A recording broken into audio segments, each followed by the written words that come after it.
creo que no van a poder entrar porque ya comenzamos. O sea, no quería, digamos, esperar mucho. Segunda pregunta. Para dimensionar la generación de un sistema solar o frío se debe utilizar.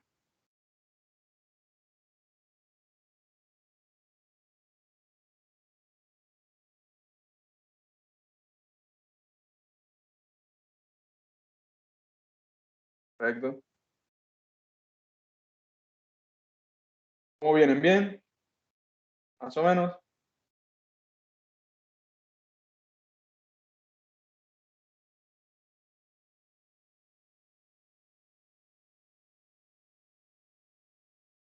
Vamos con la siguiente.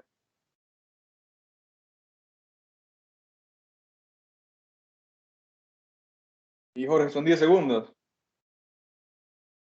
Es suficiente tiempo. Igual, este es el examen fácil. Después, al final del curso, va a estar más complicado. Vamos con la siguiente.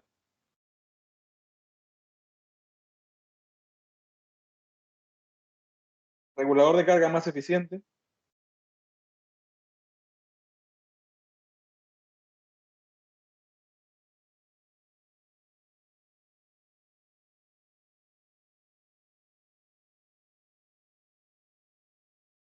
Perfecto, muy bien, ¿eh? Veo que la mayoría está bastante empapado.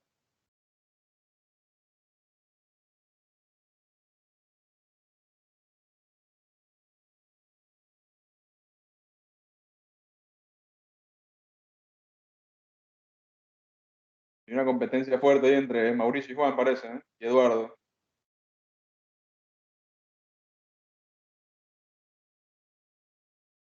Cuarta pregunta.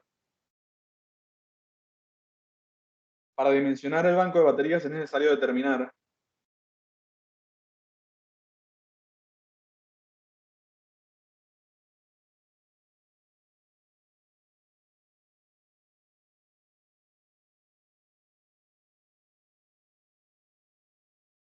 Muy bien, ¿eh?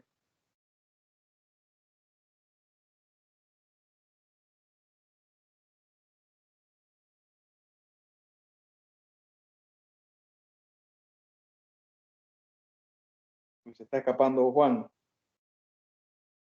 A ver, última pregunta.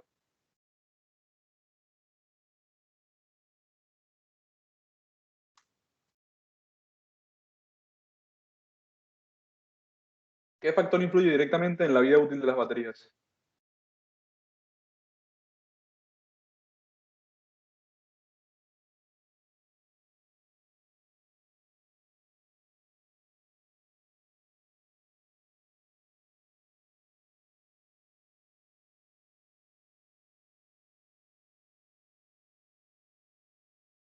Muy bien, ¿eh?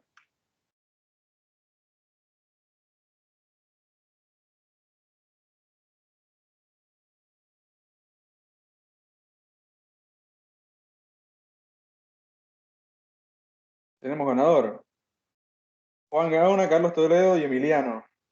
Muy bien, chicos, perfecto. Acá pueden ver, miren.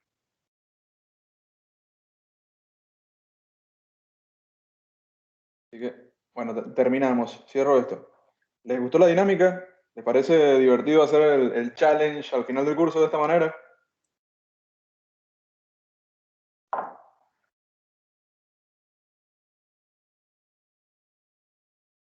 Perfecto. Bueno, veo que les pareció interesante. Julián, todos respondieron muy bien, parece que no es necesario el curso, ¿eh? Bueno, entonces vayamos directo al sorteo y chau. Sí, me parece que sí. Bueno, chicos, ahora sí, comenzamos con el curso. Entonces, vamos a hacer una pequeña intro para hablar de conceptos de energía y potencia, digamos, y aprender a diferenciar bien estos dos conceptos. Sí, me parece que algunos se lo, digamos, se perdieron, me parece que fue Diego y otro par de personas. Eh, para la próxima clase traten de estar un poquito más atentos, pues no sé si fue porque, digamos, no se pudieron conectar o algún tema del internet, pero di algunos minutos para que se conecten. Carlos levantó la mano. ¿Tienes alguna consulta, Carlos? Te voy a permitir que te desmutees si quieres. ¿Yo puedo hacerlo, Julián? ¿Puedo desmutearlos? Sí, sí. A ver. Bueno, Carlos, si quieres puedes hablar.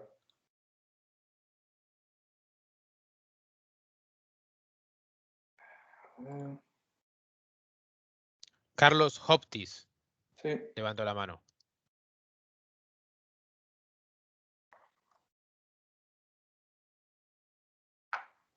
Ahí le permití el micrófono.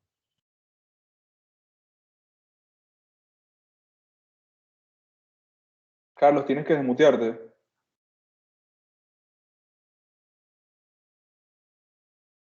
Ahí va. ¿Estás hablando, Carlos?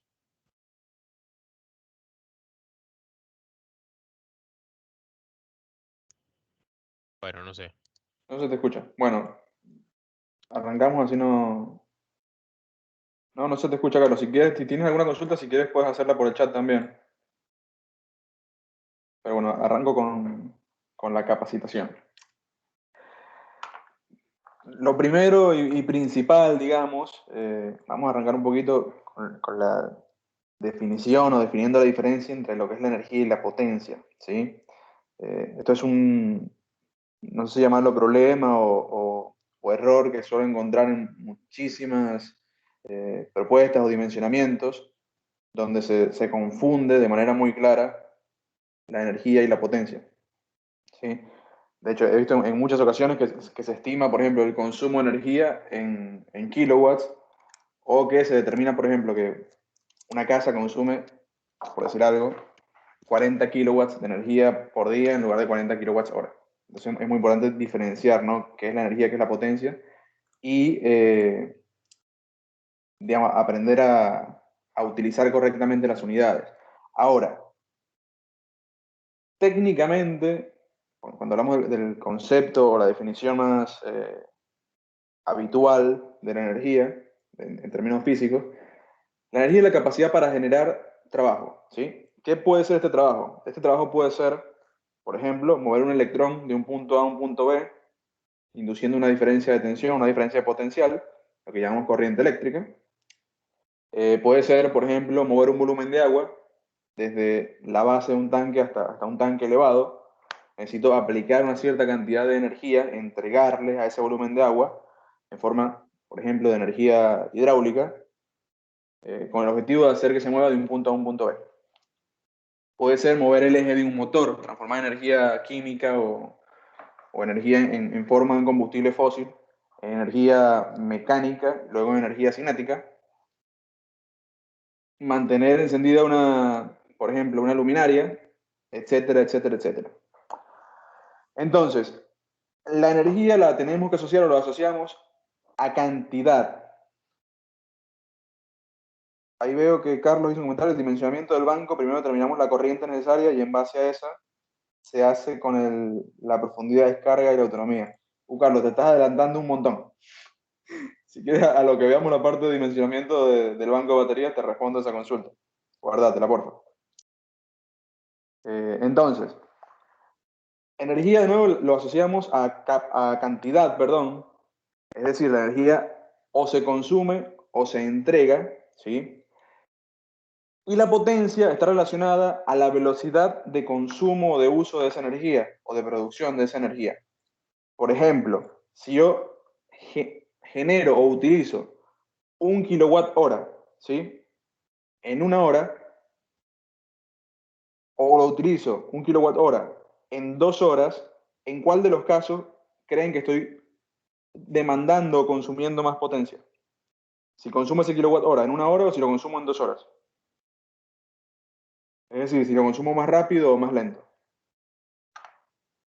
Espero las respuestas por el chat si quieren, ¿eh?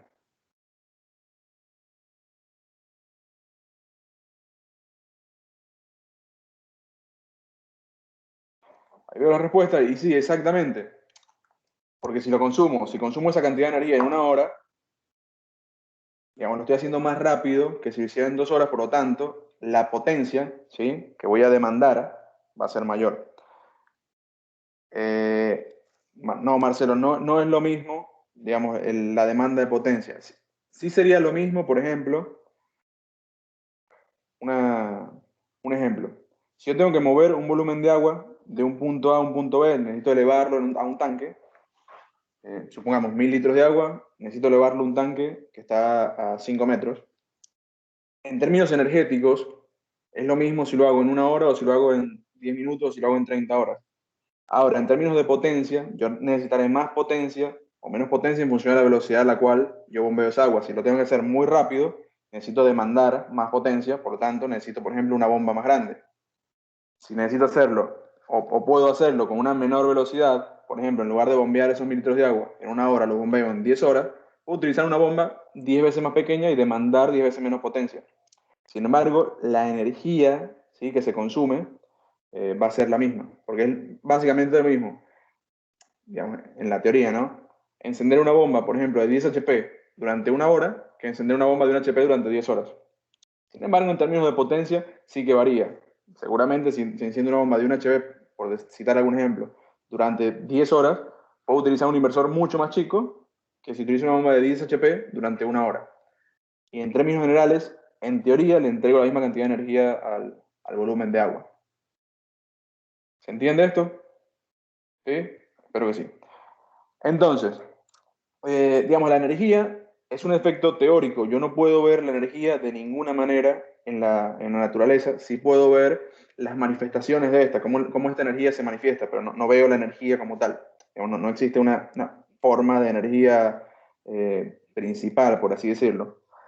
Y tiene ciertas características esta energía. Una es que se conserva, ¿sí?, que de una u otra manera yo no puedo destruir esa cantidad de energía, siempre se conserva transformándose, ¿sí?, de una forma, usualmente de mayor calidad a una forma de menor calidad. Por ejemplo, cuando quemo un combustible fósil, llamamos diésel o nafta en el motor de un auto, un porcentaje de la energía se transforma en movimiento o en energía útil. Sin embargo, un porcentaje, en este caso muy grande, se transforma en calor no utilizable. No significa que se pierda de una u otra forma, lo estoy emitiendo en forma de calor a la atmósfera. Esa es la segunda característica. La energía se conserva, se transforma, se puede almacenar la energía. Yo puedo almacenar, generar energía solar y almacenarla, por ejemplo, en una batería de litio, una batería de plomo ácido. Puedo almacenarla en forma de energía potencial, elevando agua a un tanque. Y cuando necesito utilizar el agua, básicamente abro la canilla y la consumo. Otra característica es que la energía se transporta. Yo puedo transportarla de un punto a otro, almacenándola, por ejemplo, en una batería, llevando la batería, por decir algo, de Buenos Aires a Mendoza. Estoy llevando la energía de un lugar a otro, transportándolo a través de líneas de alta tensión, produciendo a través de la electrólisis un cierto volumen de hidrógeno y llevándolo de un punto A a un punto B, etcétera, etcétera. Existe la posibilidad de transportar energía. Además de esto, se puede transferir y se degrada. ¿Qué quiere decir que la energía se degrada? Quiere decir que si yo necesito, ¿sí?, por ejemplo, transformar X cantidad de energía, llamémoslo 100 kilowatt-hora de energía eléctrica, energía química, por ejemplo, o electroquímica dentro de una batería, yo cuando necesito tomar esos 100 kilowatt-hora ya no va a ser 100 kilowatt-hora, porque la energía perdió, ¿sí?, una cierta, ¿cómo decirlo?, un cierto rendimiento, porque cualquier proceso, digamos, físico, tiene un rendimiento que nunca llega al 100%. Entonces, por ejemplo, para cargar una batería, yo lo hago con un rendimiento del 90 o 95%, por decir algo. ¿Qué quiere decir esto? Que de 100 kWh, yo en realidad tengo disponible dentro de la batería 95 kWh. Luego, cuando lo extraigo, tiene otro rendimiento, o cuando utilizo esa energía, digamos, disponible en la batería, tiene otro rendimiento, y, de nuevo, nunca es el 100%. Entonces, con esto entendimos un poquito la diferencia, ¿no?, entre la energía y la potencia. Energía, capacidad para generar trabajo, se consume, unidades, kilowatt-hora, kilocalorías, BTU, toneladas equivalentes de petróleo, etc. Potencia, capacidad o velocidad de uso de esa energía o de producción. La energía se consume y la potencia se demanda. Algunas formas en las cuales yo puedo encontrar energía en la naturaleza, por ejemplo, en forma de energía cinética, su potencial, lo que yo veo es una velocidad, un cambio una velocidad, perdón, y el efecto, que es lo que se ve, es el cambio de movimiento. Podemos tener energía potencial, el efecto es el cambio de altura, energía eléctrica, movimiento de cargas, calor sensible, cambio de temperatura, calor latente, cambio de fase de estado, energía hidráulica, movimiento de un fluido, etcétera, etcétera. Existen muchos otros tipos de energía, obviamente, o manifestaciones de la energía en la naturaleza, por ejemplo, la energía nuclear, la energía solar, energía química, mecánica, etcétera, etcétera, etcétera. Y después, evidentemente, dependiendo de dónde sacamos esta energía, puede ser renovable o no renovable, ¿no? Dependiendo de su fuente. Otro tema, no vamos a hablar de ese tema hoy, pero para que lo tengan en mente. Ahora, esto es un gráfico un poco para explicar esta diferencia, ¿no? De la energía entre la energía y la potencia. En electricidad, la potencia, hablando de corriente continua, ¿no? Es igual a la tensión o el voltaje por el consumo de amperaje de ese momento. Por ejemplo, si yo estoy consumiendo, por decir algo, 1 ampere o 10 amperes a 220 volts de tensión, entonces mi demanda de potencia, mi potencia, va a ser igual a 2200 watts, ¿cierto? Ahora, la energía que yo voy a consumir depende del tiempo durante el cual, o en el transcurso del cual, yo estoy consumiendo esa potencia. Evidentemente la potencia puede variar dependiendo del equipo que estoy utilizando a lo largo del tiempo. Si, por ejemplo, yo demando esa cantidad de potencia durante 1 hora, mi consumo de energía serán 2200 watt-hora.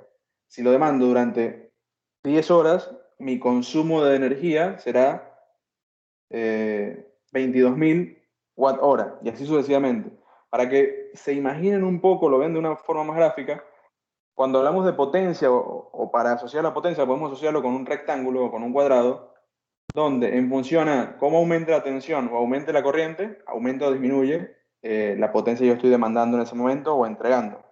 Por ejemplo, de nuevo, si yo tengo una tensión constante, supongamos la tensión de un banco de baterías a 48 volts, y mi corriente de descarga es de 10 amperes, mi banco se estará descargando a una velocidad, con una potencia de 480 watts.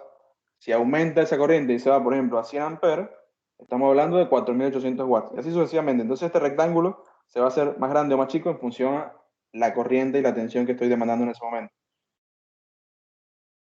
Podemos asociar entonces a la potencia como un área, por así decirlo, y a la energía como un volumen. ¿Sí? Cuando multiplicamos esa área o la transportamos, digamos, transportamos a lo largo del tiempo, lo transformamos en una cantidad, en un consumo de energía. ¿Se entiende este concepto? ¿Está 100% claro? Vayan avisándome por el chat. Pueden hacer cualquier comentario, ¿eh? Ahora, las unidades de tanto de energía como de potencia pueden variar en función a un montón de factores. En función del área de estudio, en función de dónde estoy. Por ejemplo, si estoy en Estados Unidos o en Inglaterra o en algún otro país, probablemente las unidades que utilice sean distintas. Por ejemplo, en lugar de hablar de watt-hora, cuando hablamos de energía, podemos hablar de joules. Estas unidades, si bien son distintas, pueden hacerse equivalentes entre sí. Por ejemplo, un watt-hora es igual a 3600 joules, un watt-hora es igual a 3.1 BTU, que es una unidad de energía. Una tonelada equivalente de petróleo es igual a 11.630 kilowatts-hora, y así sucesivamente. Y cuando hablamos de potencia, lo mismo. Un watt equivale a un joule sobre segundo, o consumir una cantidad de energía equivalente a un joule a una velocidad de un segundo, ¿sí? O en un segundo. Un megawatt es igual a 1000 kilowatts. Una kilocaloría por hora es igual a 1.16 watts, y así sucesivamente. Esto se lo voy a dejar para que tengan una referencia. Digamos, no voy a explicar todo, pero sí que me interesa que tengan una referencia. ¿Por qué? Porque se pueden encontrar en la práctica con que, por ejemplo, el consumo de energía o de potencia de un equipo, la demanda de potencia de un equipo, por ejemplo, de una bomba, está expresada en otra unidad, por ejemplo, HP, ¿sí? Un HP es igual, en este caso, a 735.49 watts, podemos encontrarnos con otras unidades, por ejemplo, cuando hablamos de sistema de refrigeración, frigorías hora o kilocalorías por hora, y así sucesivamente.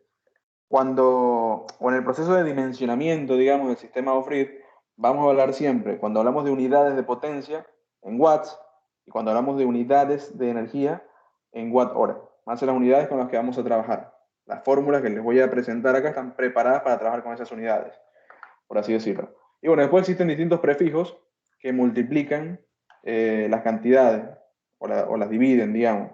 Por ejemplo, M1000 es una milésima parte, K o de kilo multiplico por 1000, M mega de millón multiplico por 1.000.000 y así sucesivamente.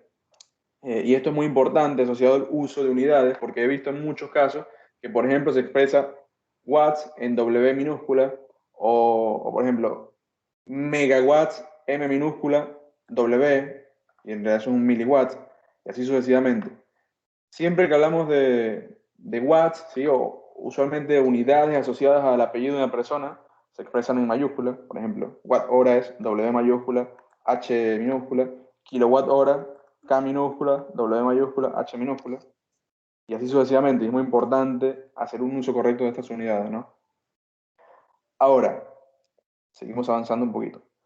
¿Qué entendemos como un sistema fotovoltaico, digamos, en nuestro curso, ¿no? Para fines prácticos? Un sistema solar fotovoltaico es un conjunto de componentes, los cuales están conectados entre sí, formando un sistema capaz de transformar la radiación proveniente del sol o radiación solar en energía eléctrica útil. ¿Qué no es un sistema o qué no entendemos como un sistema? Un panel solar, por ejemplo, no es un sistema, porque a fines prácticos no puede, de una u otra forma, entregarme energía útil o utilizable digamos, para una aplicación convencional. Entonces, un sistema solar fotovoltaico es un conjunto de componentes, los cuales se relacionan entre sí. ¿Cuáles son estos componentes? Dependen del tipo de sistema. Seguramente los componentes del sistema on-grid van a ser distintos a los componentes del sistema off-grid. Eso lo vamos a ver un poco en detalle. Pero en líneas generales, los componentes son los módulos solares, que se encargan de transformar la energía solar en energía eléctrica, regulador de carga, se encarga de gestionar la carga y descarga de la batería, el inversor u ondulador transforma la corriente almacenada en el banco de baterías o la proveniente de los paneles solares en corriente alterna con el objetivo de o crear una red o inyectar energía eléctrica a la red, dependiendo del tipo de sistema. Sistema de acumulación de banco de baterías, protecciones eléctricas y sistemas auxiliares o de control, entre otros.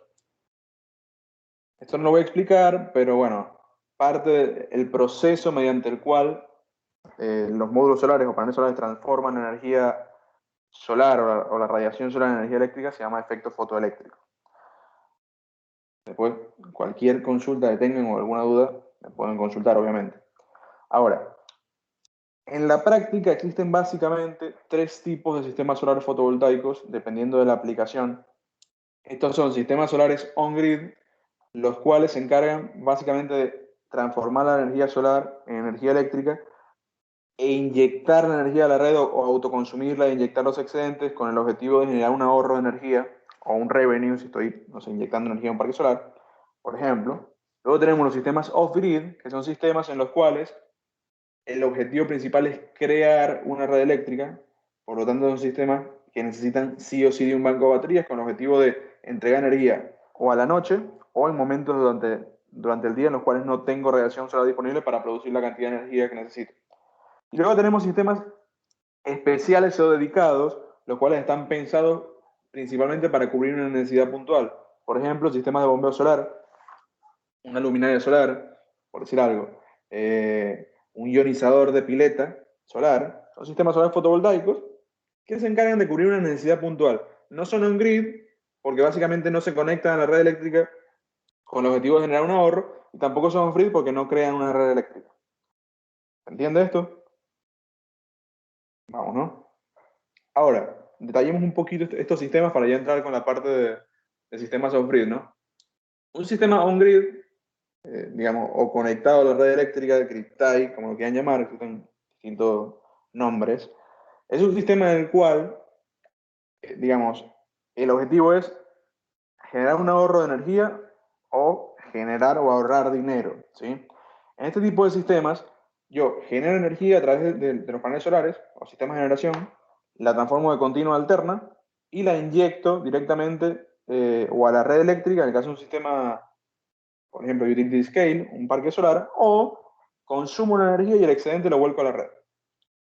¿Cuáles son algunas características de este tipo de sistema? Permite la venta de energía. Yo puedo perfectamente generar energía, autoconsumirla y el excedente venderlo. Me permite un mayor uso del recurso solar. ¿Por qué? Porque en el momento en el cual, por ejemplo, yo estoy generando energía y no la estoy consumiendo, la puedo vender a la red, aprovechándola de una u otra forma para compensarla en el momento en el cual estoy consumiendo energía. No permite almacenar energía, un sistema estrictamente on-grid, eh, básicamente porque no cuenta o en una primera instancia son sistemas que no están pensados para almacenar energía. Sin embargo, existe la posibilidad de, por ejemplo, instalar un banco de baterías para autoconsumo con el objetivo de, si me sobra energía, en lugar de venderla a la red, la cargo al banco de baterías o la inyecto al banco de baterías y la utilizo a la noche o en algún momento en el cual la energía es más cara o la tengo almacenada para caso de cortes, digamos. Existen algunas alternativas y configuraciones que se pueden llegar a ver. Deja de funcionar en caso de cortes de energía y son sistemas de menor costo al no necesitar batería. De hecho, son sistemas de menor costo también porque el objetivo es ahorrar energía y ahorrar dinero. Si yo agrego un banco de baterías, muy probablemente el repago del sistema o digamos, la tasa de retorno va a ser mucho más desfavorable. Luego tenemos los sistemas off-grid, que son los que vamos a comenzar a dimensionar el día de hoy. Digamos, ya vamos a aprender cómo hacer un diseño a lo largo del curso. El objetivo de este tipo de sistemas es principalmente el de crear una red eléctrica. ¿Sí? Puedo utilizarlo, si bien puedo utilizarlo conectado a la red con el objetivo de, por ejemplo, tener un respaldo en caso de cortes, el uso principal o la aplicación principal de este tipo de sistemas es crear una red donde no tengo la posibilidad de conectarme a la red eléctrica o utilizar ningún tipo de energía. Y algunas de sus características son, permite crear energía, permite crear una red eléctrica, perdón, son ideales para zonas aisladas de la red, básicamente porque pueden crear una red con el uso o el, digamos, sí, la utilización de un banco de baterías. Se pueden utilizar como sistema de respaldo, en el caso de que esté conectado a la red y necesite respaldo en caso de cortes. Requiere mayor mantenimiento o cuidado, principalmente por el uso de sistemas de almacenamiento de batería. Y de una u otra forma, se puede llegar a desperdiciar energía. ¿Cómo se desperdicia energía? Por ejemplo, curva de carga. eh, este es mi consumo y mi generación. Este porcentaje de energía que excede el consumo en un sistema on-grid, yo podría inyectarlo a la red y compensarlo cuando no estoy consumiendo, cuando no estoy generando energía. ¿Sí? En los sistemas off-grid, yo este porcentaje de energía lo inyecto a un banco de baterías con el objetivo de consumirlo a la noche o a la mañana o en momentos en los cuales no tengo radiación solar. Pero si mi batería está al 100%, el regulador de carga va a limitar la generación de energía al consumo, eh, generando de una u otra forma un desperdicio de energía. Vamos a empezar a hablarnos para que tengan alguna idea.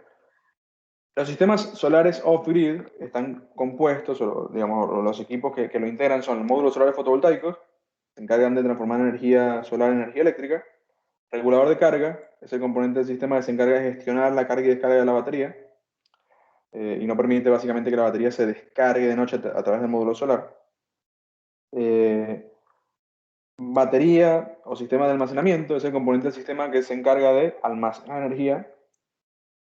Vamos a ver después distintos tipos de baterías y cómo dimensionarlo y demás. Y el inversor de carga, que es el componente que se encarga de transformar la corriente de continua a corriente alterna para ser utilizada por equipos o artefactos comunes. ¿Sí?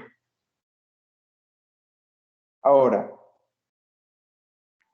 también tenemos los sistemas dedicados, acá no voy a hablar mucho, pero son sistemas que cubren necesidades puntuales. Por ejemplo, sistemas de bombeo solar, luminarias autónomas, sistemas de electrificación de un boyero de campo, por ejemplo. Autos solares, podríamos decir de una u otra forma que son sistemas dedicados. No son sistemas off-grid, tampoco crean una red eléctrica, tampoco se conectan a la red eléctrica. Aunque bueno, obviamente está evolucionando mucho todo el tema de los autos eléctricos ahora. Y podrían, por ejemplo, utilizar la energía solar para cargar la batería y a la noche utilizar la energía de la batería para alimentar alguna carga. Nada, son aplicaciones que se vienen desarrollando y son muy interesantes. Y después tenemos como último tipo de sistema los sistemas solares on-grid con respaldo, también llamados sistemas híbridos. Por ejemplo, son sistemas en los cuales yo genero energía con un inversor o con un sistema on-grid de una forma, con el objetivo de generar un ahorro, y a su vez tengo, por ejemplo, un sistema off-grid o un sistema de respaldo destinado a cubrir cargas o necesidades puntuales en el caso de un corte de energía. Es un sistema híbrido de una u otra forma, o una combinación de ambos sistemas. Estos dos sistemas, justo en este caso, es un cliente que tiene un suministro trifásico, por lo tanto tiene un sistema on-grid, un inversor on-grid trifásico, y las cargas de respaldo son todas monofásicas. Entonces, por un tema de costo, se diseñaron o se dimensionaron dos inversores independientes. Así que, bueno, este tipo de sistemas cubre ambas necesidades. Estos dos inversores podrían estar integrados en un solo inversor, también llamado inversor híbrido, que cubre las dos funciones, ¿no? Entonces, ya arrancamos directamente con lo que son sistemas solares fotovoltaicos off-grid y vamos a hablar sobre el dimensionamiento, ¿no? Un sistema solar fotovoltaico off-grid son eso, digamos, aquel tipo de sistema en el cual yo tengo la necesidad de crear una red eléctrica y por lo tanto, digamos, dimensiono un sistema con generación y almacenamiento. Este tipo de sistemas usualmente están pensados para estar aislados de la red eléctrica o en lugares donde no tengo red eléctrica. Sin embargo, yo puedo dimensionar un sistema off-grid que esté conectado también a la red eléctrica o tenga respaldo de la red eléctrica, eh, por ejemplo, para tener respaldo en caso de cortes. ¿Cómo funciona este tipo de sistema o cómo están pensados, ¿no? ¿Y cuáles son sus componentes? Sí, creo que se me quedó tildado el mouse. Ahí está. Primero y principal tenemos el sistema de generación, ¿sí? Que está compuesto o diseñado por un conjunto de paneles solares conectados entre sí, en serie o en paralelo, vamos a ver cómo se conectan, los cuales a su vez están compuestos por una cierta cantidad de celdas solares, ¿no? Es como el componente más chico del sistema. Ahora, esta cierta cantidad de paneles solares puede ser 1, 2, 10, 1000, es el componente que se encarga de transformar la radiación solar en energía eléctrica. Energía eléctrica siempre en corriente continua, ¿sí? Básicamente por un tema que el efecto fotoeléctrico genera energía eléctrica en corriente continua, con cierta tensión y corriente en función a la radiación sí, la irradiación del momento y en función a la cantidad de celdas que tiene el panel. Generará con una mayor o menor tensión. Ahora, en función a cómo conecto estos paneles, yo tengo una tensión de salida, eh, digamos, que puede variar. Si los conecto, por ejemplo, tres paneles en serie, que me entrega cada uno una tensión de 40 volts, tendré 120 volts de salida. Si conecto estos tres paneles en paralelo, tendré 40 volts de salida. Esta conexión o este esquema de conexión depende fundamentalmente del resto de los componentes del sistema, por ejemplo, del banco de baterías y la tensión de trabajo, del inversor y el rango de entrada de, digamos, de tensión, en función a si tiene o no incorporado el regulador de carga, y en función al regulador de carga. ¿Cuáles son los otros componentes del sistema? El regulador de carga, el componente que se encarga de gestionar la carga y descarga de batería, se comunica de una u otra forma con el banco de batería en función de su nivel de tensión, dependiendo del tipo de regulador y del tipo de batería, y en función de su nivel de carga, ¿sí? Le dice, de una u otra forma, ¿no? Abre o cierra el circuito, y le dice a los paneles solares, entreguen más energía o no me entreguen más energía. Básicamente funciona de esa manera. Obviamente, electrónicamente es distinto, ¿no? Vamos a ver después que existen varios tipos de reguladores. Luego tenemos el inversor, que se encarga de transformar esa corriente continua, almacenada en la batería, en corriente alterna a la tensión y frecuencia que utilicen en, digamos, mis artefactos. Pueden ser, por ejemplo, si estoy acá en Argentina, evidentemente 220, 230 volts y 50 Hz. Si estoy en Estados Unidos serán 120 volts y 60 Hz y así sucesivamente. Por tanto, es muy importante, digamos, considerar esos parámetros. Y después tengo el banco de baterías, que es el componente que se encarga de almacenar energía. Esto es un poco lo mismo. Componente del sistema off-grid, módulos solares, inversor solar, regulador de carga, estructuras de soporte, sistema de acumulación o banco de baterías y componentes auxiliares, protecciones, cableado, etcétera, etcétera. Vamos a ver después cómo dimensionar todo. Algunas características que tiene que cumplir o que debería cumplir un sistema off-grid para cubrir correctamente, digamos, algunas necesidades son: su objetivo principal es generar una red eléctrica, por lo tanto, esta debe ser segura y confiable, esta red eléctrica que se genera. Se debe garantizar el suministro eléctrico aun cuando no hay radiación solar disponible. Esto lo hacemos dimensionando de manera correcta el banco de baterías. El banco de baterías debe estar dimensionado en función al tiempo de autonomía necesario. Por ejemplo, no es lo mismo dimensionar un banco de baterías para un día de autonomía que para 2 o 3 o 4 días de autonomía. El tamaño del banco de batería, evidentemente, va a ser mayor o menor. Y siempre se debe priorizar el suministro eléctrico de energía correcto, confiable y seguro, antes que el CAPEX, por así decirlo. Mariano comenta sobre la posibilidad de quitar la barra de herramientas. Mariano, creo que la barra de herramientas está en tu computadora, es decir, tienes que quitarla vos. Yo acá en mi pantalla no tengo la barra de herramientas. No sé si todos ven esa barra de herramientas o no. Lo que pueden hacer es ir a los tres puntitos donde dice más acciones y poner el modo enfoque.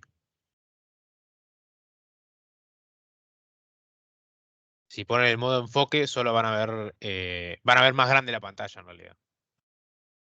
Okay. La barra de herramientas sigue, pero se ve más grande. Patricio consulta si el regulador de carga viene incorporado en el inversor. Eso depende del inversor. Ahora vamos a ver algunas clasificaciones de los inversores. Así que te respondo la consulta también un poquito más adelante. Si quieren, traten de hacer consultas de lo que estamos viendo hasta ahora. Entonces, un poquito para resumir todo esto, ¿no? Y comparar los sistemas off-grid con sistemas on-grid, porque suele haber, obviamente principalmente en clientes, eh, muchas confusiones, ¿no? Sobre cómo funciona cada uno de los sistemas. Muchos clientes seguramente les habrán consultado, bueno, ¿y puedo instalar un sistema aislado de la red pero sin baterías porque solamente voy a utilizar la energía de día? Seguramente es una consulta típica. Y la respuesta es que no, es complicado, básicamente porque la entrega de potencia, ¿sí? Del inversor depende fundamentalmente de la irradiancia del momento. Por lo tanto, por ejemplo, si tienes 1.5 kilowatts de paneles solares instalados y tienes una demanda de un equipo que se consume 700 watts, si la radiación solar cae, digamos, en cierta medida, esto depende obviamente de la tensión y corriente que genera el panel, existe la posibilidad de que no pueda alimentar mi carga. Entonces, ¿qué quiero decir con esto? El sistema solar on-grid o sin baterías es un sistema que no me puede asegurar una potencia o una entrega de potencia estable sin un sistema, digamos, de almacenamiento. Eh, no es posible, por así decirlo. Voy a ver un par de consultas. Martín consulta: ¿el regulador y el inversor pueden venir integrados en un solo equipo? Sí, pueden venir integrados. Después vamos a ver, digamos, las alternativas, los tipos de inversores. Carlos consulta qué es el CAPEX. El CAPEX es el capital o la inversión inicial, costo de capital, por así decirlo. Agustín consulta: ¿se recomienda dimensionar las baterías en algún porcentaje en especial con respecto al consumo? Lo vamos a ver más adelante. Y Juan Gaona, que me parece fue el ganador, ¿no? Consulta: cuando se trabaja en conjunto con un grid y un off-grid, ¿cómo se hace para usar los paneles cuando se corta la luz de red con el inversor off-grid? Usualmente dimensiona una cantidad de paneles para el on-grid y una cantidad de paneles para el off-grid, en función de la cantidad de carga que tiene el sistema que está respaldado, o la parte del sistema que está respaldado y la parte que no. Eso es lo que se puede hacer. Si no, podrías poner una selectora en continua y pasarlo de acá para allá. Digamos, hay distintas alternativas. Esto, si quieres, lo podemos ver también un poquito más adelante. Entonces, diferencia entre sistemas off-grid aislados de la red y sistemas on-grid conectados a la red. Los sistemas off-grid crean una red eléctrica, mientras que los on-grid, se conectan a la red eléctrica existente. Primer punto. Los sistemas off-grid requieren del uso de acumuladores, los sistemas on-grid no requieren del uso de acumuladores. ¿Por qué? Y básicamente porque se conectan a la red eléctrica. En este caso, quien asegura la red eléctrica, la potencia entregada es la red, mientras que el inversor del sistema solar genera una cantidad de corriente con el objetivo de reducir el consumo de la red eléctrica. Los sistemas off-grid se diseñan en función a cubrir un consumo de energía puntual, una demanda de potencia y un consumo puntual, que es lo que vamos a ver, digamos, se dimensionan de manera totalmente distinta. Mientras que los sistemas on-grid se diseñan en función a generar un ahorro. Los sistemas on-grid son sistemas más caros por el uso de batería, los on-grid más económicos, el CAPEX o la inversión necesaria es menor. Los sistemas off-grid son ideales para zonas aisladas, mientras los sistemas on-grid o conectados a la red son ideales para zonas conectadas a la red. Realmente, si estás en una zona o en un lugar, digamos, donde tu costo de energía es estable o no varía durante el día, el precio de energía, no tienes grandes cortes de energía y estás conectado a la red, no tiene mucho sentido instalar un sistema frío con baterías. Eso está claro. José González consulta, lo que diferencia un sistema del otro viene siendo la batería, la presencia del sistema de acumulación. Sí, y no solo eso, digamos, los inversores son distintos. El inversor on grid está preparado para conectarse a la red y generar una corriente y tensión con los parámetros de tensión y frecuencia de la red, digamos, mientras que el inversor off-grid está preparado para crear una red, genera una tensión y una frecuencia. Así que, si bien en uno puedes, digamos, de una u otra forma diferenciarlos por el uso o no de baterías, podrías también tener un sistema on-grid con un sistema de baterías, un sistema de almacenamiento para autoconsumo. No necesariamente se diferencian por eso, se diferencian por el objetivo del sistema. En uno creas una red eléctrica, en otro te conectas a la red existente.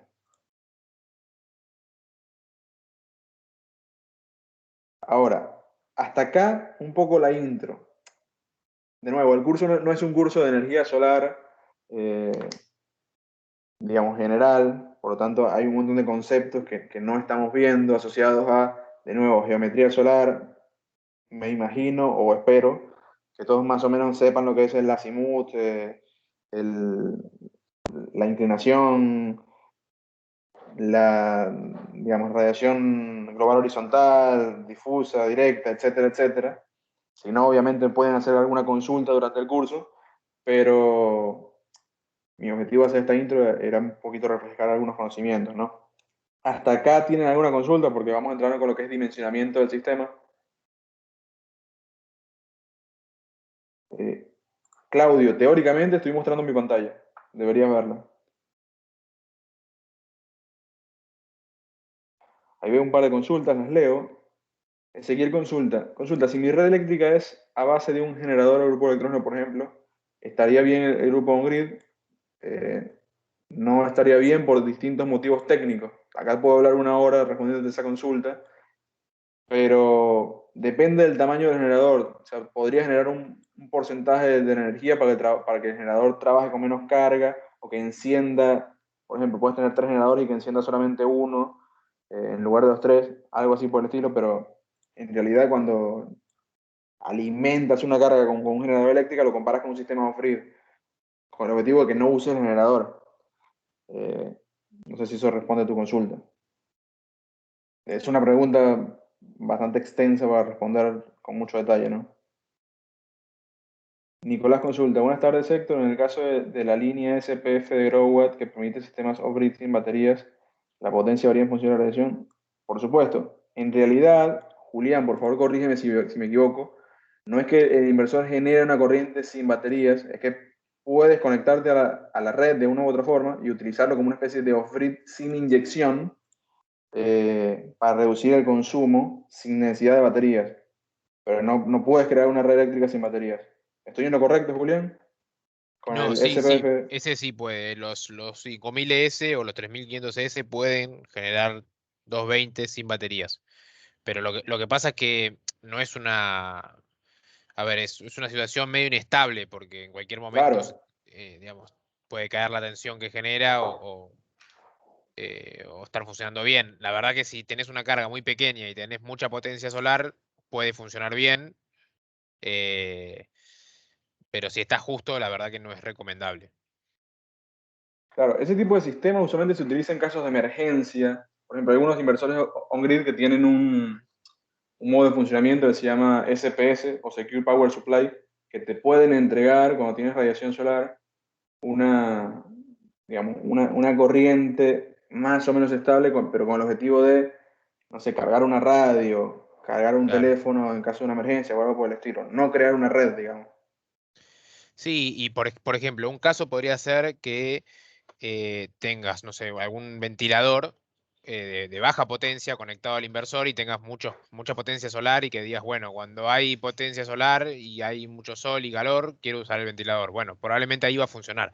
Ahora, me han preguntado, no sé, tengo un motor de 20 kilowatts y quiero poner 20 kilowatts con los inversores. Bueno, ahí ya claramente no. O sea, no vas a poder ponerle la potencia solar suficiente para que un motor de 20 kilowatts esté todo el tiempo funcionando.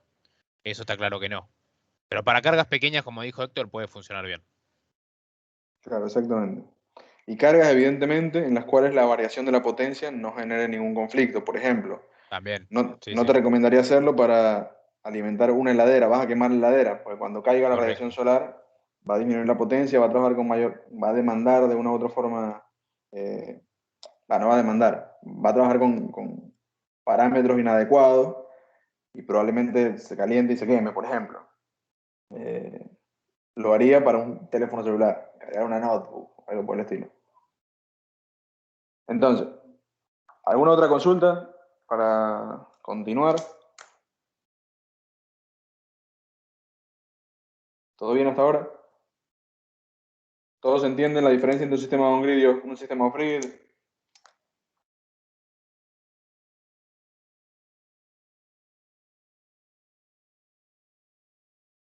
Bueno, calculo que estamos todos bien, ¿no?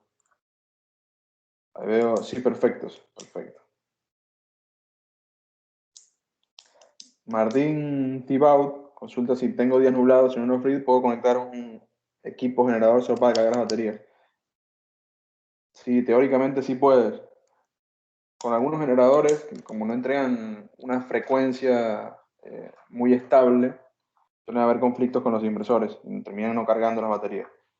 O no entran en el rango que permite el inversor, pero puedes hacerlo. Depende obviamente del inversor, tiene que ser un inversor cargador con entrada de red o generador. Por ejemplo, cualquiera de los Growet que comercializa multiradio puedes hacerlo. Bueno, continúo. Entonces, entremos un poquito en el proceso de diseño y dimensionamiento del sistema.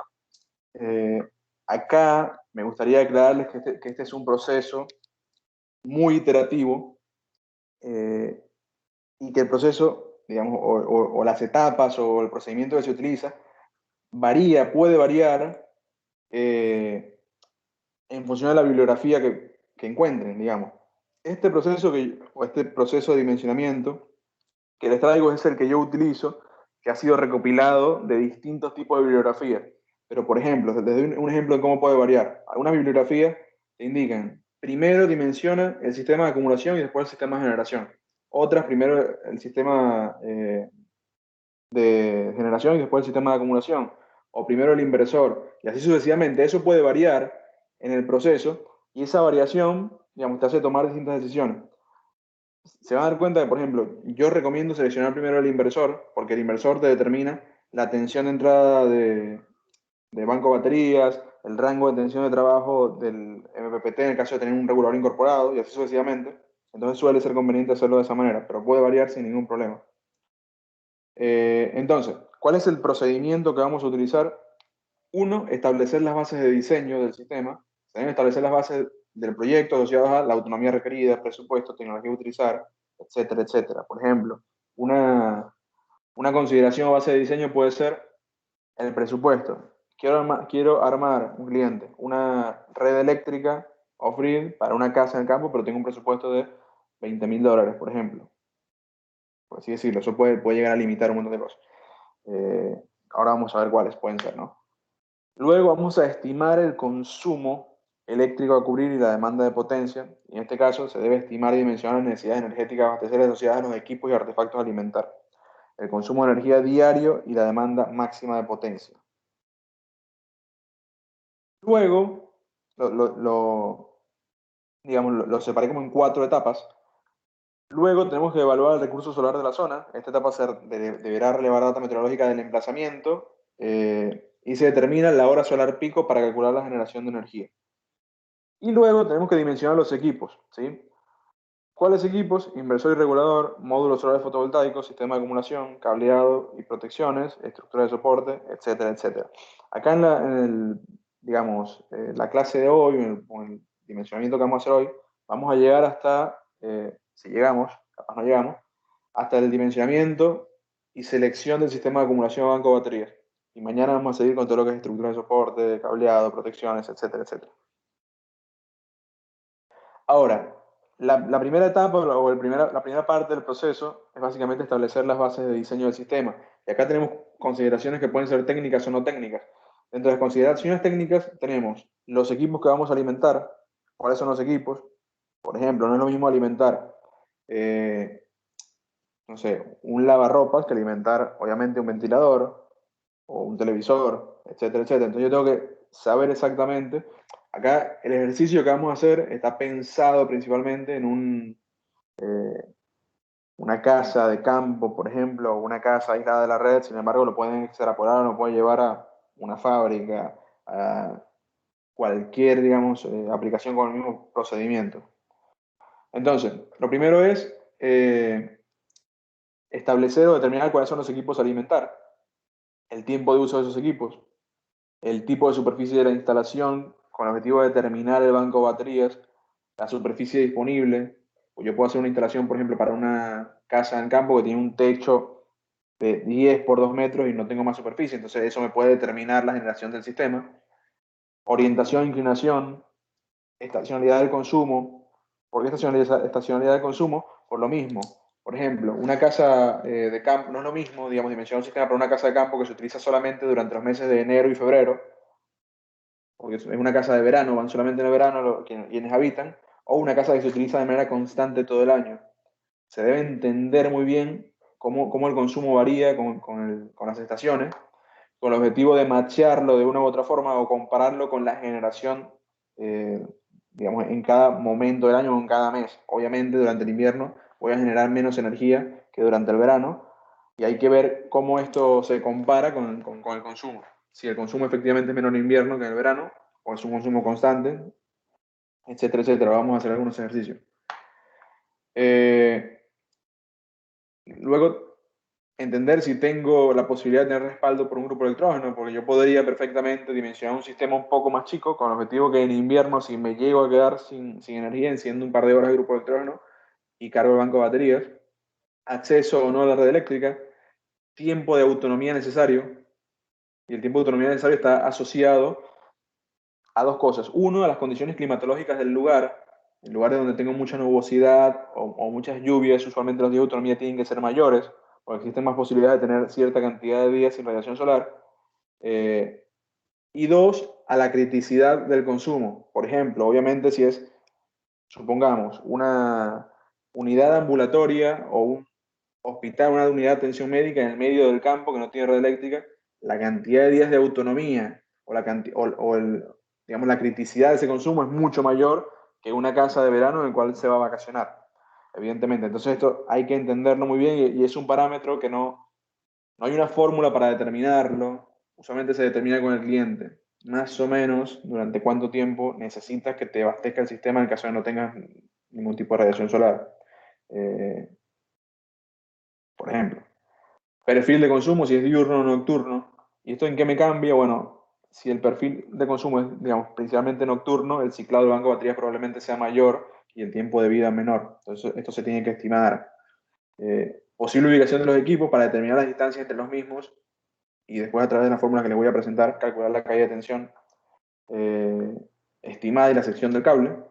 Y después tenemos consideraciones no técnicas, que son aquellas que, digamos, de una u otra forma, necesito conocerlas, pero no son técnicas. Por ejemplo, la ubicación exacta del lugar, el objetivo del proyecto, de la propuesta, el presupuesto estimado, las expectativas del cliente, cómo acceder al lugar, esto puede cambiar de manera drástica el presupuesto, etcétera, etcétera.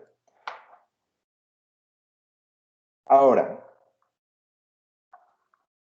cuando yo voy a determinar o a estimar la necesidad de cubrir, y acá se da cuenta que en muchos casos utilizo la palabra estimación y no cálculo, básicamente porque yo estimo cuál puede llegar a ser el consumo de energía de distintos artefactos o de un proyecto.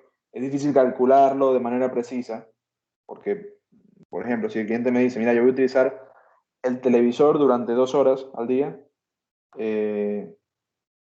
y se diseña el proyecto, se desarrolla y el cliente después lo utiliza 8 horas al día, evidentemente el consumo varió, no lo calculé a ciencia cierta. Por eso se utilizan algunos factores de seguridad que vamos a ver. Voy a leer un par de preguntas que hicieron.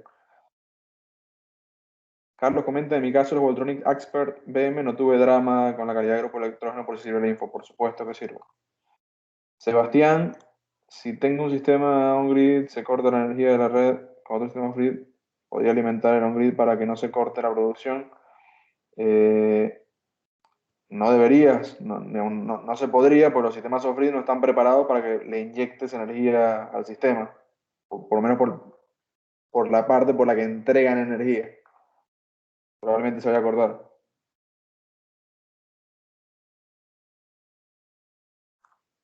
Exactamente, que como comenta Julián, existen algunas tecnologías con las cuales se puede hacer.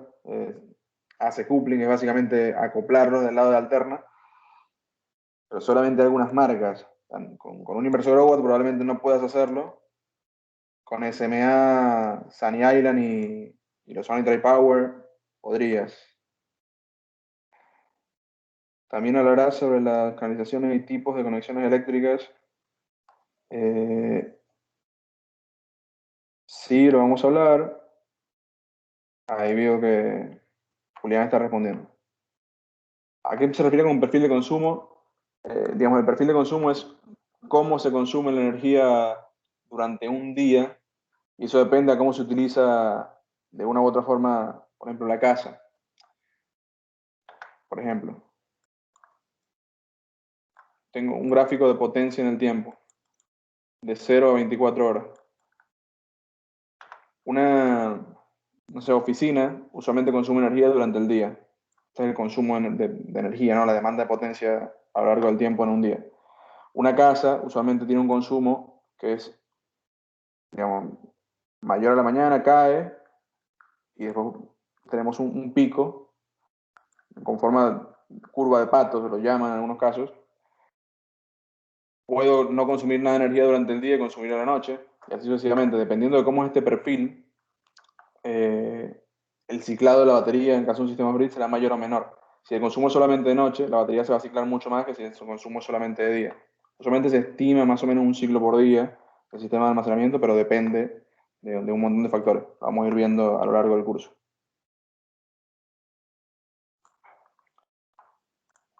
José González consulta, ¿qué pasa si se sobrediseña? Calculo que con sobrediseñar te refieres a sobredimensionar un sistema.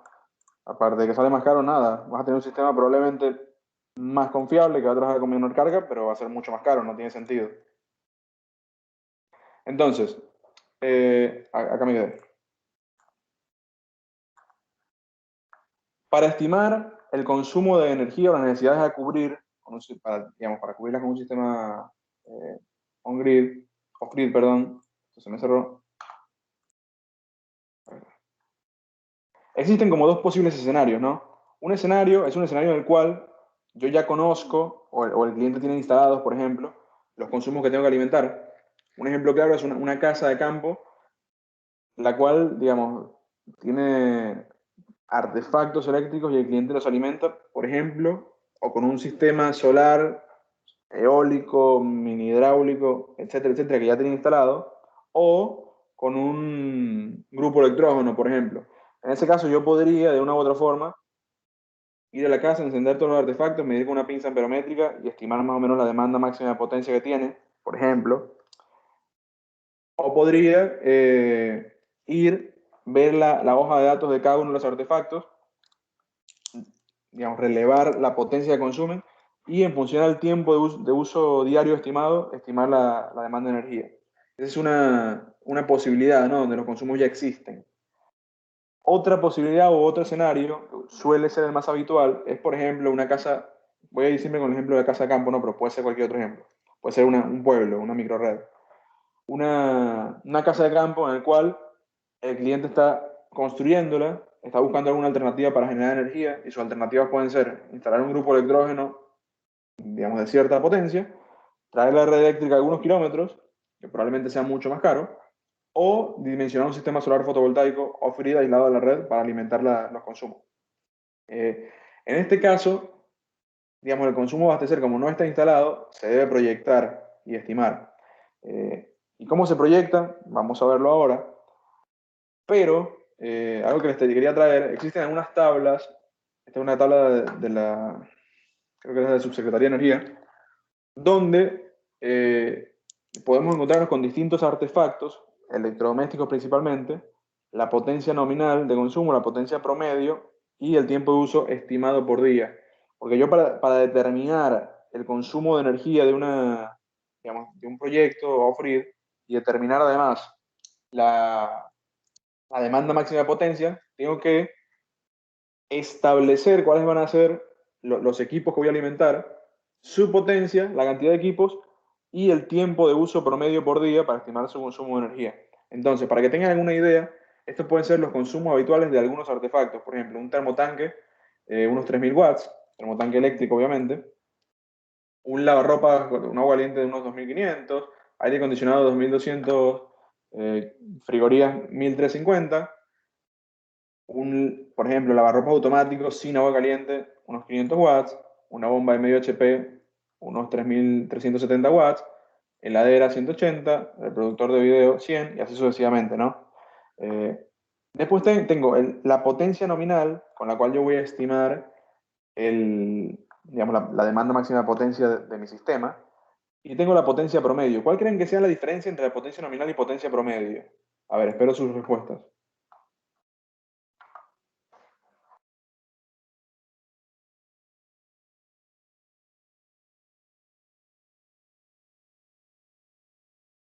Ahí veo algunas respuestas, efectivamente. Depende. Marcelo, estoy compartiendo la pantalla. Deberías estarla viendo.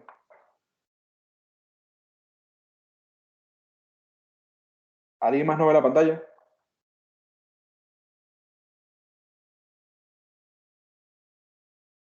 Perfecto. Bueno, efectivamente, como comentan algunos, está relacionado al factor de carga. ¿Qué quiere decir esto? Si bien, por ejemplo, un termotanque eléctrico tiene una demanda de potencia nominal de 3000 watts, es decir, cuando la resistencia se enciende, demanda 3000 watts de potencia, la resistencia en el tiempo de una hora no está toda la hora encendida. En promedio estará cierto tiempo encendido y cuando yo divido esa potencia nominal entre el tiempo que estuvo encendido, me da que más o menos la potencia promedio de esa hora fue de 900 watts. Con esa potencia promedio, multiplicada por las horas de uso típicas durante el día, yo voy a estimar el consumo de energía. Esto para que tengan alguna idea.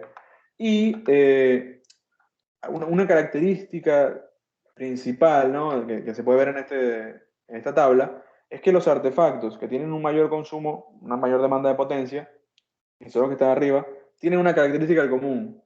¿Cuál es esa característica en común que ustedes pueden, digamos, determinar a simple vista?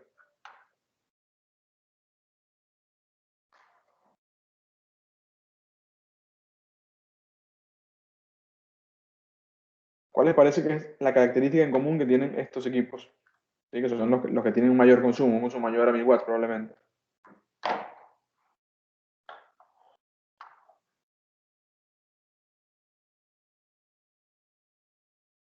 A ver, Nicolás hizo un comentario que nunca había escuchado, que es que se utilizan poco tiempo durante el día, y sí, efectivamente, tienes toda la razón.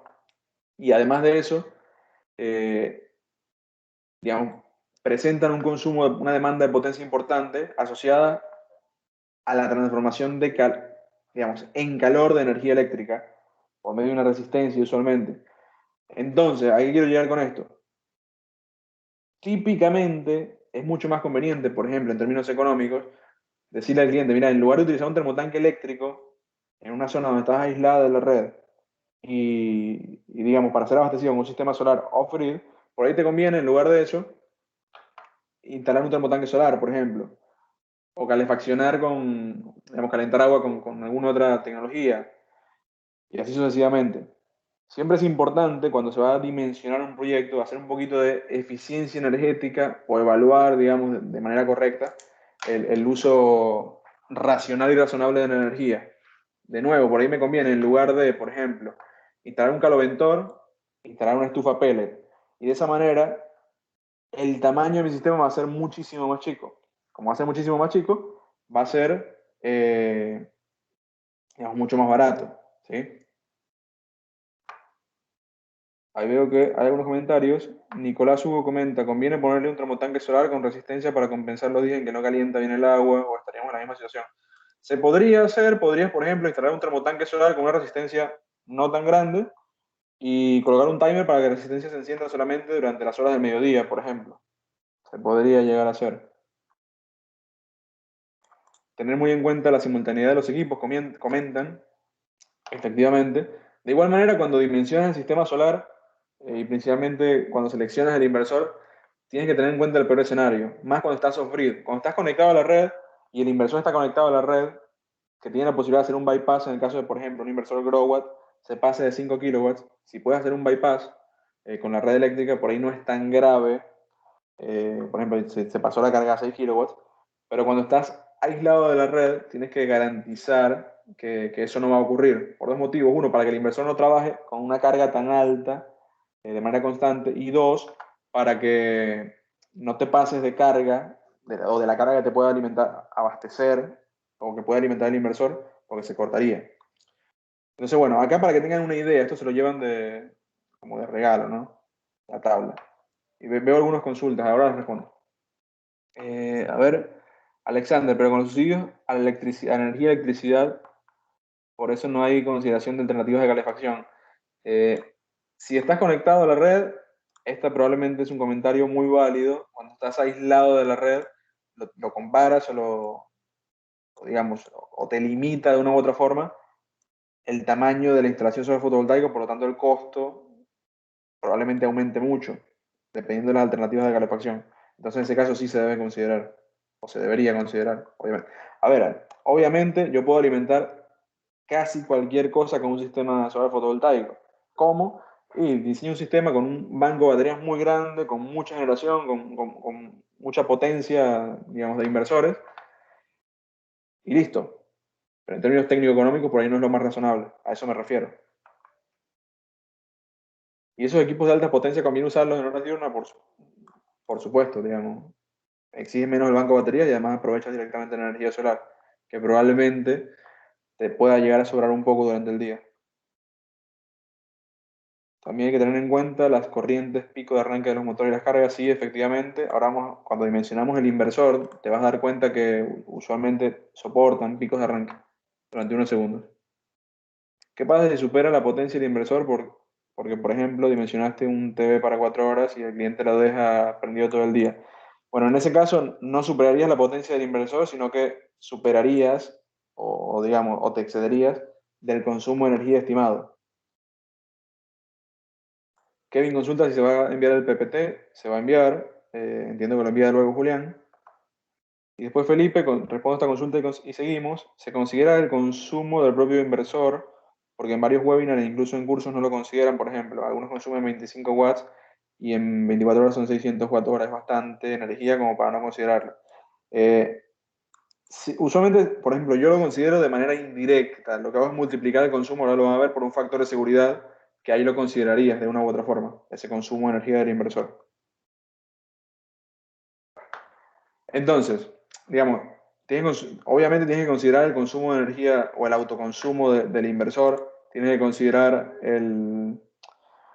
digamos, las pérdidas de energía del sistema, pérdidas por caída de tensión. Hay un montón de factores que se tienen que considerar que usualmente se consideran en el performance ratio de la generación, ¿no? Cuando estiman la generación de los paneles solares. Ahora, para estimar el consumo de energía diario, siempre que hablamos de sistemas solares off-grid, tenemos que llevarlo como de una u otra forma al intervalo de tiempo más corto posible. Y ese intervalo de tiempo es diario. Por lo tanto, cuando hacemos digamos, un dimensionamiento de un sistema, yo no puedo pensar en promedios mensuales o en consumos mensuales, sino en consumos estimados promedios diarios, básicamente por el tiempo o los días de autonomía con los cuales yo voy a diseñar el banco de baterías. Ahora, obviamente puede variar, ¿no? Es todo promedio y estimado. Ahora, ¿cómo estimo o cómo calculo, cómo estimo básicamente, el consumo de energía diario para un proyecto y la demanda máxima de potencia? Básicamente con una tabla como esta, donde yo tengo ítems, para darle un número, ambiente o circuitos, por si quiero identificarlo, artefactos eléctricos, por ejemplo, en este caso, vamos a utilizar esto como ejercicio. Tengo un TV, ventilador de techo, heladera, pava eléctrica, módem, microondas, equipos electrónicos varios, focos LED y un anafe eléctrico. De cada uno de esos artefactos o equipos tengo la potencia que consumen, que estaría establecida en su hoja de datos. Muchos no lo consideran, pero hay que considerarlo, básicamente porque el inversor tiene que entregarte una cantidad de energía reactiva también en el sistema off-grid. Habría que considerar un factor de potencia estimado. Obviamente esto es un estimado en función al tipo de equipos. Es solamente un ejemplo, ¿no? No tomen como una ciencia cierta o una verdad absoluta estos ejemplos. Cantidad de cada uno de esos equipos.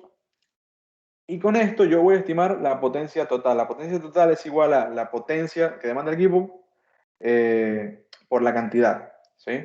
Por ejemplo, el TV consumirá, un ejemplo, 167 volt-ampere, el ventilador de techo 222, la heladera 222, etcétera, etcétera. Demanda de potencia. Luego yo tengo que multiplicar esa demanda de potencia por el tiempo de uso, ¿sí? Recuerden que demanda de potencia o potencia por tiempo es igual a energía. Entonces, yo con la potencia total de todos los equipos estimo mi potencia máxima, mi demanda de potencia máxima, que en este caso serán 3.924 volt-ampere. Es la demanda máxima de potencia de mi sistema. Y después tengo que estimar el consumo de energía diario. El consumo de energía diario es igual a la demanda de cada uno de los artefactos por el tiempo de uso estimado promedio al día. Por ejemplo, TV lo utilizo 6 horas, ventilador de techo 1 hora por día, la heladera en promedio está encendida 12 horas.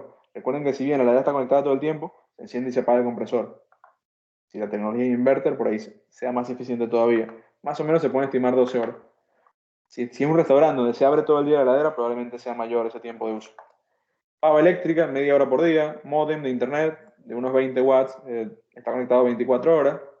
Microondas, equipos electrónicos, pocos LED, etcétera, etcétera. Digamos, se estima el tiempo de uso diario en función básicamente a hábitos de consumo. Con este dato, yo obtengo digamos, obviamente sumando el consumo de energía estimado de cada uno de los artefactos, obtengo el consumo de energía diario, el cual, digamos, mi consejo, mi recomendación, tenemos acá son un cúmulo de recomendaciones, es multiplicarlo por un factor de seguridad con el objetivo de, digamos, reducir de una otra forma el margen de error. Este factor de seguridad depende de cómo yo estoy proyectando el proyecto. Acá les dejo algunos ejemplos. Por ejemplo, ¿qué porcentaje de aumento de demanda utilizar? Si son cargas puntuales donde no se considera ningún aumento de la demanda futuro, solamente pérdidas eléctricas, un 10% es el factor de seguridad que estoy utilizando en este caso. Empresas o comunidades donde podría existir un aumento de la demanda, 20-30%. Para demandas en expansión, 40-50%. Por ejemplo, ¿qué puede llegar a ser esto? Una familia que se está mudando a una casa de campo, que está aislada de la red off-grid, y esperan en el transcurso de 1 o 2 años tener hijos, por ejemplo. Obviamente va a aumentar el consumo de energía. Ahí yo puedo hacer dos cosas: dejar el proyecto o el sistema previsto para un consumo más grande, o que se pueda expandir a futuro, o pensarlo en un consumo dentro de 1 año o 2 años, por ejemplo. Se pueden tomar diversos tipos de decisiones. Acá supongamos que nuestro consumo de energía es de 8.042 watt hora por día. Es la cantidad de watts hora, unidad de energía que se consumen o que estimamos que se consumen en un día. Lo multiplicamos por un factor de seguridad del 10%. Y de esta tabla a nosotros nos interesan dos datos. Uno es la demanda máxima de potencia y el otro la energía diaria consumida o a consumir, por ejemplo. Más o menos en promedio esto se traduciría en un consumo de unos 270 kilowatt hora por mes. ¿Qué puede llegar a ser el consumo de una casa chica? Veo un par de consultas. Agustín, que hizo una consulta anterior, Me refiero a si se supera el consumo del inversor, por ejemplo, un inversor de 1000 watts, vos lo dimensionás para 1000 watts con ciertos consumos, pero por ahí el cliente se olvida prendido algún artefacto que consume mucho, se rompe el inversor, no, depende del inversor, usualmente se va a apagar, o se va a resetear, o se va a reiniciar. Pero no tiene, digamos, si el cliente se deja un artefacto encendido, esto no va a hacer que consuma más potencia, probablemente haga que consuma más energía. Así que lo que va a pasar es que se va a descargar el banco de baterías en lugar del inversor apagarse o resetearse, por así decirlo, por ejemplo. Cristian, JF Consulta. ¿Es técnicamente posible armar un sistema con dos inversores conectados y paneles independientes, un on y un off? Sí, por supuesto que se puede. De igual manera, me gustaría que me des un poquito más de detalle con tu consulta. Así que bueno, hasta acá se entiende más o menos cómo estimar el consumo.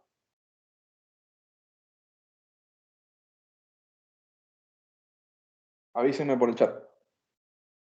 Y si quieren pueden poner las cámaras así nos vemos. Y veo si están por allí. Así que bueno, quedémonos con estos datos. Demanda de potencia 3.924 volt-ampere. Consumo de energía diario 8.846 watt-hora por día. Entonces, primer paso o segundo paso fue establecer la base de diseño, estimar las necesidades a cubrir. Segundo paso, evaluar el potencial o recurso solar de la zona. Esto es extremadamente importante por varios motivos. Un motivo es que, por ejemplo, un sistema off-grid preparado para cubrir esta necesidad por 8.846 watt-hora por día, va a ser completamente distinto si yo lo pienso para instalarlo, por ejemplo, en Neuquén, que si lo pienso para instalar en Salta, en San Juan, en Mendoza. ¿Por qué? Básicamente porque el recurso solar es distinto.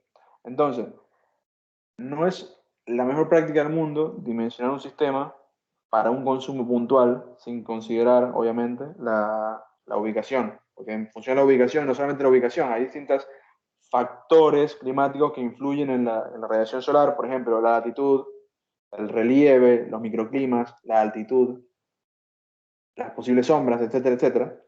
Es muy importante determinar la ubicación y en función de la ubicación determinar el potencial solar o la irradiación solar disponible, ¿no? Diaria en este caso. Ahora, existen un montón de formas de hacerlo. Yo puedo, por ejemplo, ir a una estación meteorológica y pedir data meteorológica, la cual puedo después extrapolar o hacer un, ¿cómo se llama esto?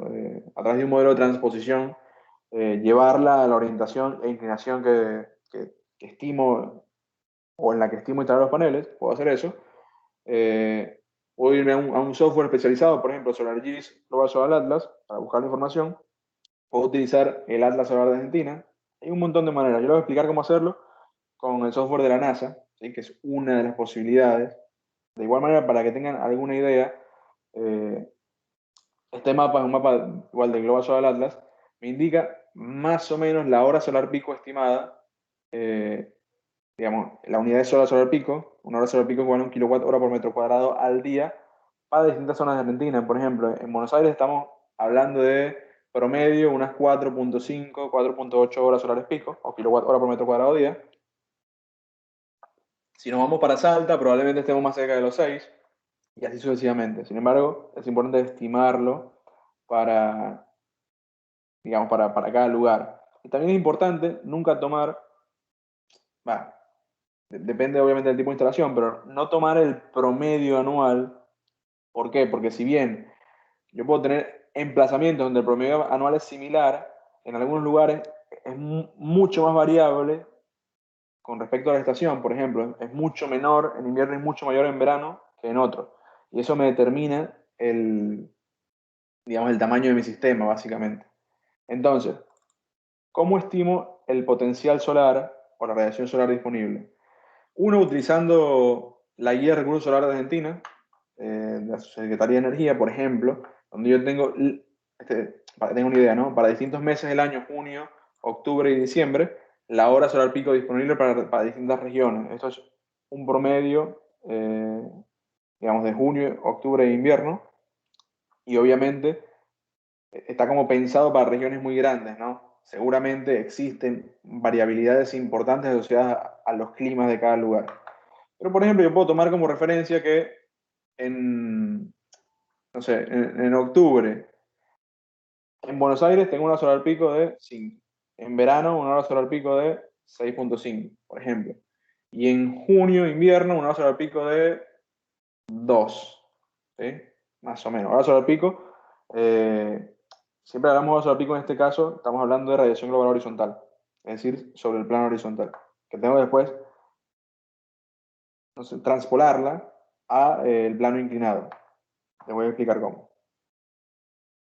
Emiliano, para aportar hay que considerar la radiación solar en el plano inclinado y no del plano horizontal. Hay diferencias entre ambas, por supuesto, Emiliano. Usualmente, dependiendo del tipo de data meteorológica que estás tomando, te entregan la data en radiación global horizontal y se debe considerar la del plano inclinado.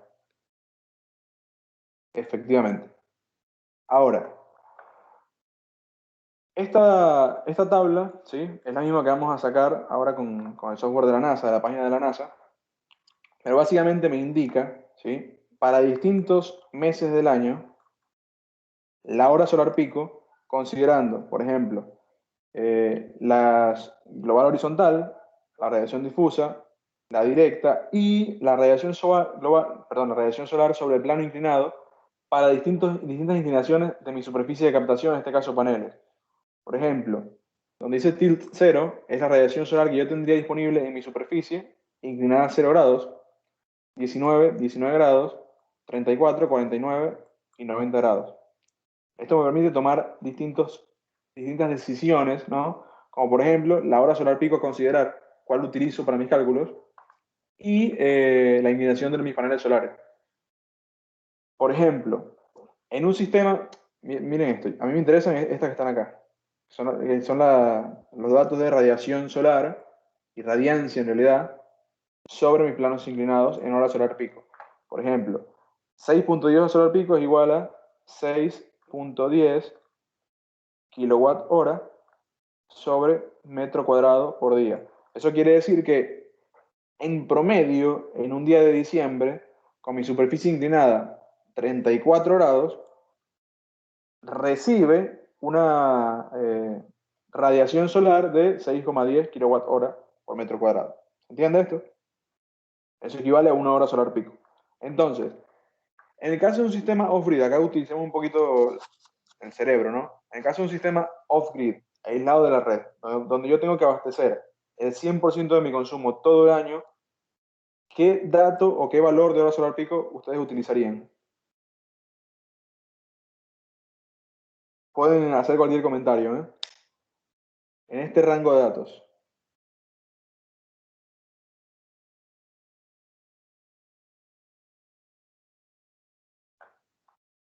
Ahí veo algunos comentarios. Dicen peor, el menor, el de junio, el de invierno, peor mes, junio, julio, el de julio. 4 está comentando, está haciéndome señas ahí. No veo tu nombre, perdón. Un promedio, el peor escenario, el más desfavorable. Claro.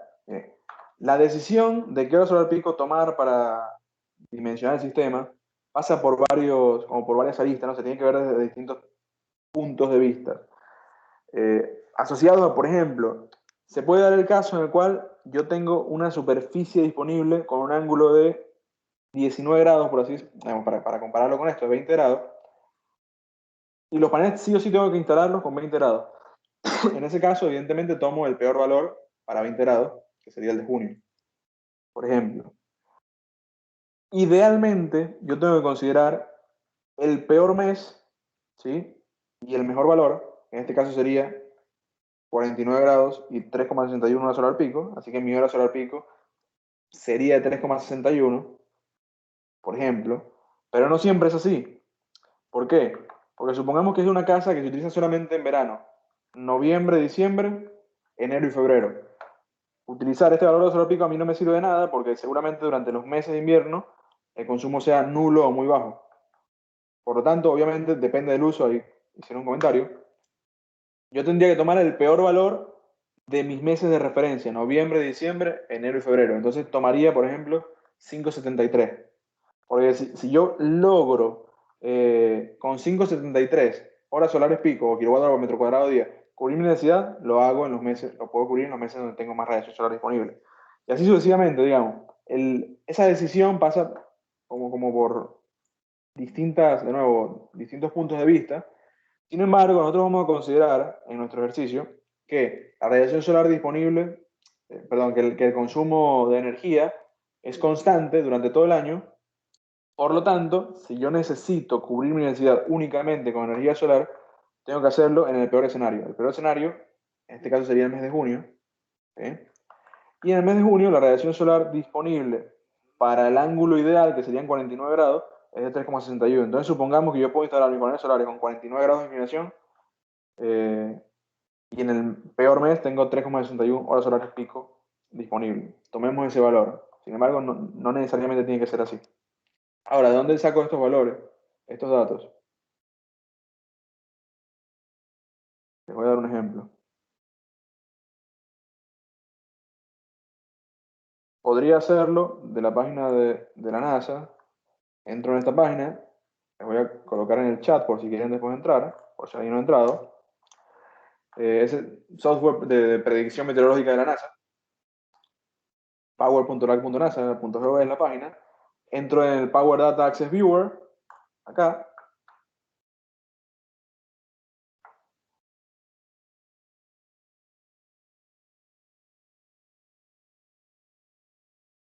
Me voy al emplazamiento en el cual quiero relevar o para el cual quiero relevar la data meteorológica. Supongamos que es Buenos Aires, pero puede ser cualquier otro. Coloco el puntero sobre Buenos Aires, sobre el lugar en el cual quiero levantar la data. Formato de salida ASC2, no, puede ser cualquiera. Puedo pedir que me lo exporte en un CSV, que es básicamente una hoja de cálculo, en Excel. Necesito intervalos diarios y busco los datos que requiero, que son...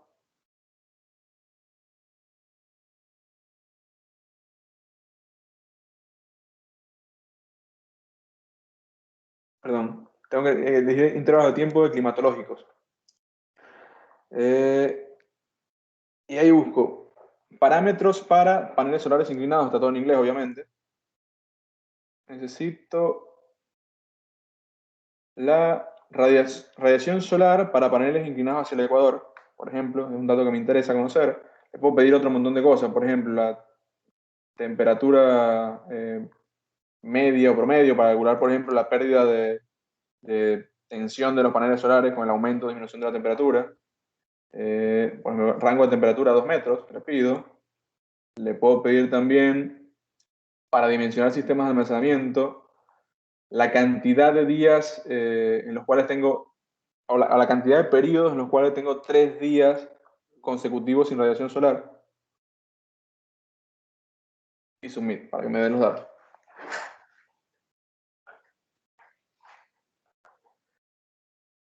Exporto la data, acá me equivoqué, tengo que pedirla en este formato.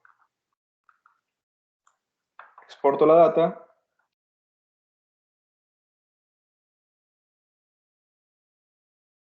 Y me entrega un archivo, en este caso de texto, con un cuadro muy similar al que les mostré, donde tengo la hora solar pico, por ejemplo, para paneles solares inclinados con una superficie, perdón, con una inclinación igual a la latitud, con una inclinación igual a la latitud más 15, serían 34, 49 grados, latitud menos 15 serían los 19 grados, horizontal 0 grados, vertical 90 grados. Y así sucesivamente, digamos. Y levantaría la data meteorológica de acá. Es exactamente lo mismo que les mostré. Me interesa que lo vean de dónde sacarla. Puedo utilizar algún software, por ejemplo, Global Solar Atlas. No sé si alguno lo conoce o no, donde yo coloco la ubicación, Buenos Aires.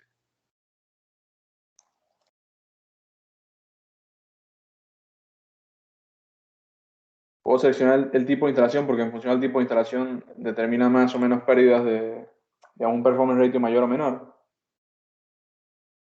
Bueno, eso es el pico. Un kilowatt, perdón. Coloco, por ejemplo, un azimut de 0 en inclinación de 30 grados. Abro detalles. Y el software me entrega la radiación normal directa para esa superficie en los distintos meses. Me la entrega en intervalos mensuales, digamos, el promedio mensual. Para llevarlo a día, lo divido entre la cantidad de días del mes. Listo. Les adjunto también este software para que lo vean. Pero existen distintas alternativas. Hay algunos software pagos que son muy interesantes, como SolarGIS. Y veo un par de consultas. ¿Cómo se sabe qué es el ángulo ideal? Consulta Agustín.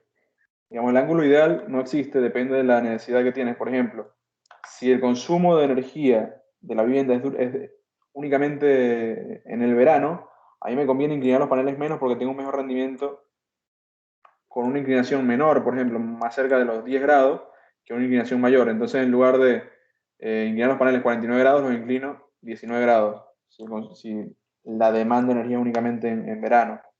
Si es un sistema on-grid o conectado a la red eléctrica, a mí me interesa generar la mayor cantidad de energía durante el año, digamos, la mayor cantidad de energía promedio. Entonces tomo la hora solar pico promedio anual, que será 4.97, el mejor promedio. Y el mejor promedio coincide con una inclinación igual a 34 grados, que es igual a la latitud, y así sucesivamente. No existe como el ángulo ideal, digamos.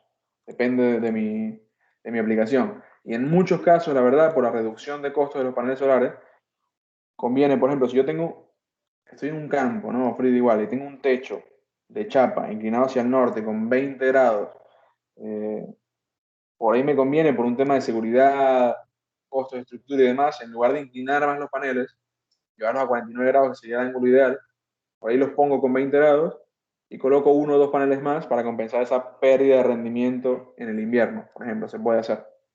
Acá consideremos nuestra hora solar pico a utilizar de 3,61, ¿no? Para hacer nuestros cálculos, que es lo que nos interesa. Sería 361, que lo tengo. Entonces, acá determinamos la inclinación de nuestros paneles, que va a ser de 49 grados, ideal, entre comillas, y la hora solar pico 3,61. Fernando hace una consulta con respecto al ángulo ideal, también hay restricciones por factores meteorológicos, nieve, lluvia, etc. A ver, por un tema de autolimpieza y de seguridad, entre comillas, básicamente para que el granizo no impacte tan fuerte el panel, se tiene que inclinar siempre. Obviamente hacia el norte en este caso o hacia el ecuador. Y esa inclinación mínima debería ser de 10 o 15 grados. Mientras te vas más al sur, deberías inclinarlos más, obviamente, para tener un mejor rendimiento. Y mientras te vas más al norte, varía o influye menos esa inclinación. Pero mínimo 10 o 15 grados de inclinación. Espero que eso responda a tu consulta. Lo que ven en este gráfico es exactamente lo mismo que está, perdón, en la tabla es exactamente lo mismo que está en el gráfico. Es como varía esa hora solar pico diaria en función a la inclinación de mi superficie de captación, en estos casos paneles solares. ¿Y qué podemos observar? Bueno, que por ejemplo con 0 grados de inclinación tengo el mejor rendimiento en invierno, ¿sí? Pero en verano, perdón, pero el peor en invierno. Con 20 grados tengo un muy buen rendimiento en el verano, no tan bueno en invierno. El mejor rendimiento promedio lo consigo con una inclinación igual a la latitud, es la línea amarilla, que son 35 grados. El mejor rendimiento en invierno lo consigo con una inclinación igual a la latitud más 15, 49-50 grados. Por lo tanto, si cubro mi consumo en invierno, lo puedo cubrir el resto del año. Y con 90 grados, es decir, los paneles en posición vertical, tengo el peor rendimiento en el invierno, pero un rendimiento razonable en el verano. Esto para que tengan perdón, el peor rendimiento del verano, pero un rendimiento razonable en el invierno. Básicamente por la perpendicularidad de los rayos del sol, ¿no? Inciden de manera más perpendicular o normal a la superficie de captación. ¿Se entiende hasta acá más o menos lo que estamos haciendo? Estimamos la hora solar pico. Hay un montón de formas de hacerlo, digamos, entonces lo pueden hacer de alguna otra forma. Calculamos las necesidades a cubrir asociadas a la demanda de potencia y la energía, y el consumo de energía diario. Y algo que yo suelo hacer y les recomiendo es una tabla como esta, donde comparo la radiación y el consumo para estimar el peor mes, porque el peor mes no necesariamente es junio, digamos, porque tengo menor radiación solar, sino que también depende del consumo de energía. Y en esta tabla coloco, esto es un ejemplo, lo pueden hacer o no, digamos, la inclinación seleccionada, 49 grados, constante, más o menos, la irradiación diaria disponible en función a esa inclinación, enero 5.39 horas solares pico, junio 3.61, el dato que estamos utilizando, la cantidad de días por mes, con eso estimo la radiación solar disponible por metro cuadrado mensual, la energía consumida por día, o mi estimación de consumo de energía por día, consumo de energía por mes, o estimación, unas 270 kWh por mes, y establezco una relación consumo de energía y radiación. Es básicamente una división, donde, digamos, no sé cómo decirlo, el resultado se indica en metros cuadrados. Es el resultado de es la unidad resultante, digamos. El peor mes va a ser aquel en el cual yo necesito más metros cuadrados de superficie para alimentar ese consumo de energía. En este caso, digamos, evalúo y me da esa división, digamos, de consumo y radiación, me da mucho mayor en junio que, por ejemplo, en agosto, septiembre, octubre, noviembre. Por lo tanto, mi peor mes es junio y el mes que tengo que tomar como referencia, o la hora solar pico que tengo que tomar como referencia es la de junio. ¿Se entiende? Entonces, esto puede variar. Yo puedo tener el consumo, por ejemplo, el consumo de enero y febrero es mayor porque enciendo aire acondicionado, por así decirlo. Por lo tanto, quizá mi peor mes puede ser un mes de verano.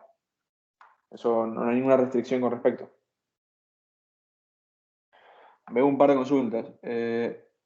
Carlos consulta si quiero aumentar paneles, a veces la potencia máxima de paneles no lo permite el inversor, a mínima. Sí, efectivamente, esa es una de las desventajas de tener un inversor con regulador incorporado. Si el regulador y el inversor están separados, vos podrías perfectamente aumentar la potencia de paneles aumentando la cantidad de reguladores. Con Victron podrías hacerlo y puedes instalar, creo que 15 o 20 reguladores en paralelo, por ejemplo, puedes hacerlo.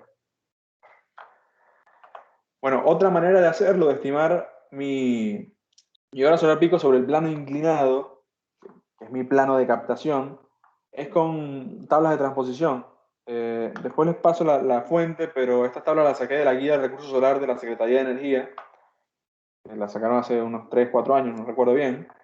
Donde, digamos, yo tengo en un eje los meses, ¿sí? Enero, febrero, marzo, abril, mayo, junio, etcétera, etcétera, promedio anual. Y en otro mes, en otro eje, la inclinación de mi superficie de captación, en este caso, inclinación de los paneles. Entonces, en función de la inclinación de los paneles solares, yo voy a multiplicar la radiación solar sobre el plano horizontal por un factor, un multiplicador, y esto me transposiciona mi valor a el valor en la superficie inclinada. Por ejemplo, un ejemplo claro, mi hora solar pico sobre el plano inclinado, sobre el plano horizontal, perdón, en, acá está, en el peor mes, creo que era 2,25, en junio, sobre el plano horizontal, 2,25, para yo llevarlo a plano inclinado, es decir, llevarlo de una superficie con 0 grados de inclinación a una superficie, por ejemplo, con 49 grados, 50 grados, como estamos viendo, lo multiplico por un valor. ¿Cuál es ese valor? Me voy a una inclinación de 50 grados en este caso, y al mes de junio, y mi factor de multiplicación es 1,64. Si yo multiplico 2,25 por 1,64 me da 3,69 horas solar pico o kilowatt hora por metro cuadrado día, que es muy similar a mi valor que me indica el software de la NASA de radiación solar sobre mi superficie inclinada a 49 grados. ¿Está claro? Entonces, en nuestro caso utilicemos 361 horas solares pico. Estas tablas están, digamos, disponibles tanto para un azimut de 0 grados, es decir, con los paneles solares viendo perfectamente hacia el norte o hacia el ecuador, con un ángulo de azimutal de 0 grados, o varios ángulos azimutales, por ejemplo, 15 o 30 grados. Si mis paneles solares están viendo 30 grados hacia el este o hacia el oeste, utilizo esta tabla, donde me voy de nuevo, mes de junio, ¿sí? 50 grados, mi valor de hora solar pico ya no será 2,25 por 1,64, sino 2,25 por 1,52. Lo voy a sacar rápidamente, me da 2,25 por 1,52, me da 3,42. ¿Qué quiere decir esto? Si mis paneles solares están viendo 30 grados hacia el este, por ejemplo, ahí me excedí un poquito, pero supongamos que son 30 grados desde acá. 30 grados hacia el este, con una inclinación de 50 grados, la hora solar pico sobre esa superficie va a ser de 1,52. Agustín consulta en la tabla anterior cómo calcula la energía por mes multiplicando la energía diaria por la cantidad de días del mes. Y José González consulta, puedes tener varios paneles e inclinarlos en varios ángulos para cumplir con la demanda en diversos meses? Te voy a responder, José González, cuando veamos el dimensionamiento del sistema de generación. No te conviene usualmente hacer eso, te conviene, digamos, instalarlos con una inclinación fija en este tipo de proyectos, son chicos. Podrías instalar un tracker, obviamente, un seguidor para que cambie el ángulo de inclinación en función al mes del año. Sin embargo, instalar paneles con distintas orientaciones e inclinaciones no suele ser conveniente si están en la misma serie, básicamente porque al estar en serie, la mayor corriente que circula por el circuito va a ser la corriente del peor panel, o el que está generando menos en un determinado momento. Por tanto, en realidad vas a disminuir el rendimiento. Bueno, algunas software que pueden utilizar para el dimensionamiento de sistemas: SolarGIS, Helioscope, PVSys, Aurora Solar, SMA SunDesign, PVCAD, Probar Solar Atlas, entre otros. Les dejo estos para que lo puedan ver y lo puedan evaluar ustedes, ¿no? Ahora, voy a avanzar con la selección del inversor y con esto terminamos porque ya es medio tarde. Así que no llegamos hasta la parte de baterías, pero mañana lo vamos a ver. ¿Cómo selecciono el inversor ondulador? En este caso vamos a ver un ejemplo con regulador incorporado. Puede no tener regulador incorporado. Y bueno, acá el inversor tiene que ser capaz de instalarse cerca del tablero eléctrico o cerca del arreglo de paneles. Por lo tanto, tiene que ser manejable. Idealmente son algunas características que tiene que cumplir. La vida útil del mismo debe ser elevada, atendiendo a las necesidades de una planta solar. El mantenimiento requerido debe ser idealmente mínimo y además ser lo más autónomo posible. Y debe poder entregar una onda sinusoidal acorde a las necesidades y además poder monitorearse. Ahora vamos a ver la diferencia entre distintas ondas sinusoidales. Garantías típicas de los inversores: de 1 a 5 años para inversores off-grid, de 2 a 5 años.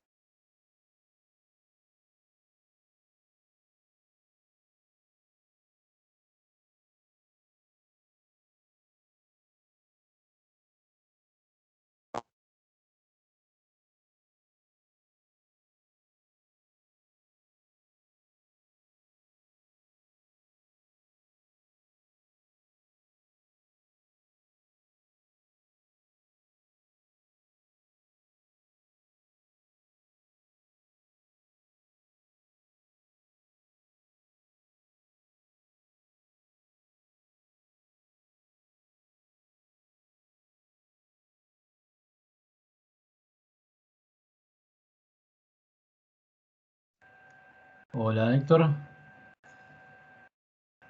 perdimos el audio, a ver si...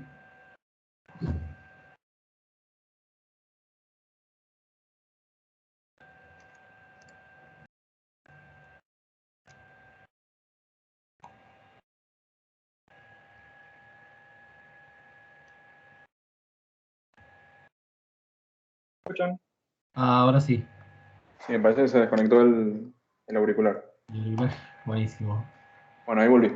Entonces, en líneas generales, digamos, hay dos tipos de inversores: inversores cargadores, los cuales no tienen regulador incorporado, e inversores con regulador de carga incorporado. Tienen ventajas y desventajas, no existe digamos, una definición, una descripción en la cual te indique este inversor es mejor que el otro, porque depende un montón del tipo de aplicación. Por ejemplo, los inversores con cargadores, ¿sí?, que no tienen regulador, son más económicos por no tener regulador de carga incorporado, usualmente, depende del tipo, obviamente, de inversor y la tecnología y la calidad, etcétera. Se puede dimensionar de manera independiente la potencia del inversor y la generación solar, y esto es una ventaja porque yo puedo, por ejemplo, hay sistemas en los cuales yo tengo una carga, una potencia chica, un sistema, por decir cualquier ejemplo, de un circuito cerrado de televisión con cámaras de seguridad, donde tengo una demanda de potencia baja, usualmente, pero continua durante todo el día, las 24 horas. En este tipo de sistemas o en sistemas de este tipo, yo tengo necesidades de consumo muy altas o necesidades de energía muy altas y necesidades de potencia muy bajas. En este caso, puede llegar a ser conveniente instalar un inversor chico y paneles solares con distintos reguladores, por ejemplo, para generar mucha energía. Necesito mucha energía, poca potencia. Idealmente, este tipo de sistemas debería poder comunicarse el regulador de carga con el inversor para poder controlar el estado de carga de la batería y decir al inversor cuándo dejar de descargarlas. Por ejemplo, un error habitual es dimensionar este tipo de sistema y no hay comunicación entre el regulador y el inversor. Por lo tanto, el inversor no va a saber nunca cuándo dejar de descargar las baterías o cargarlas, en caso de que la cargues en la red con un inversor cargador, por ejemplo. Y después tenemos los inversores con regulador o controlador de carga incorporado, como lo quieran llamar.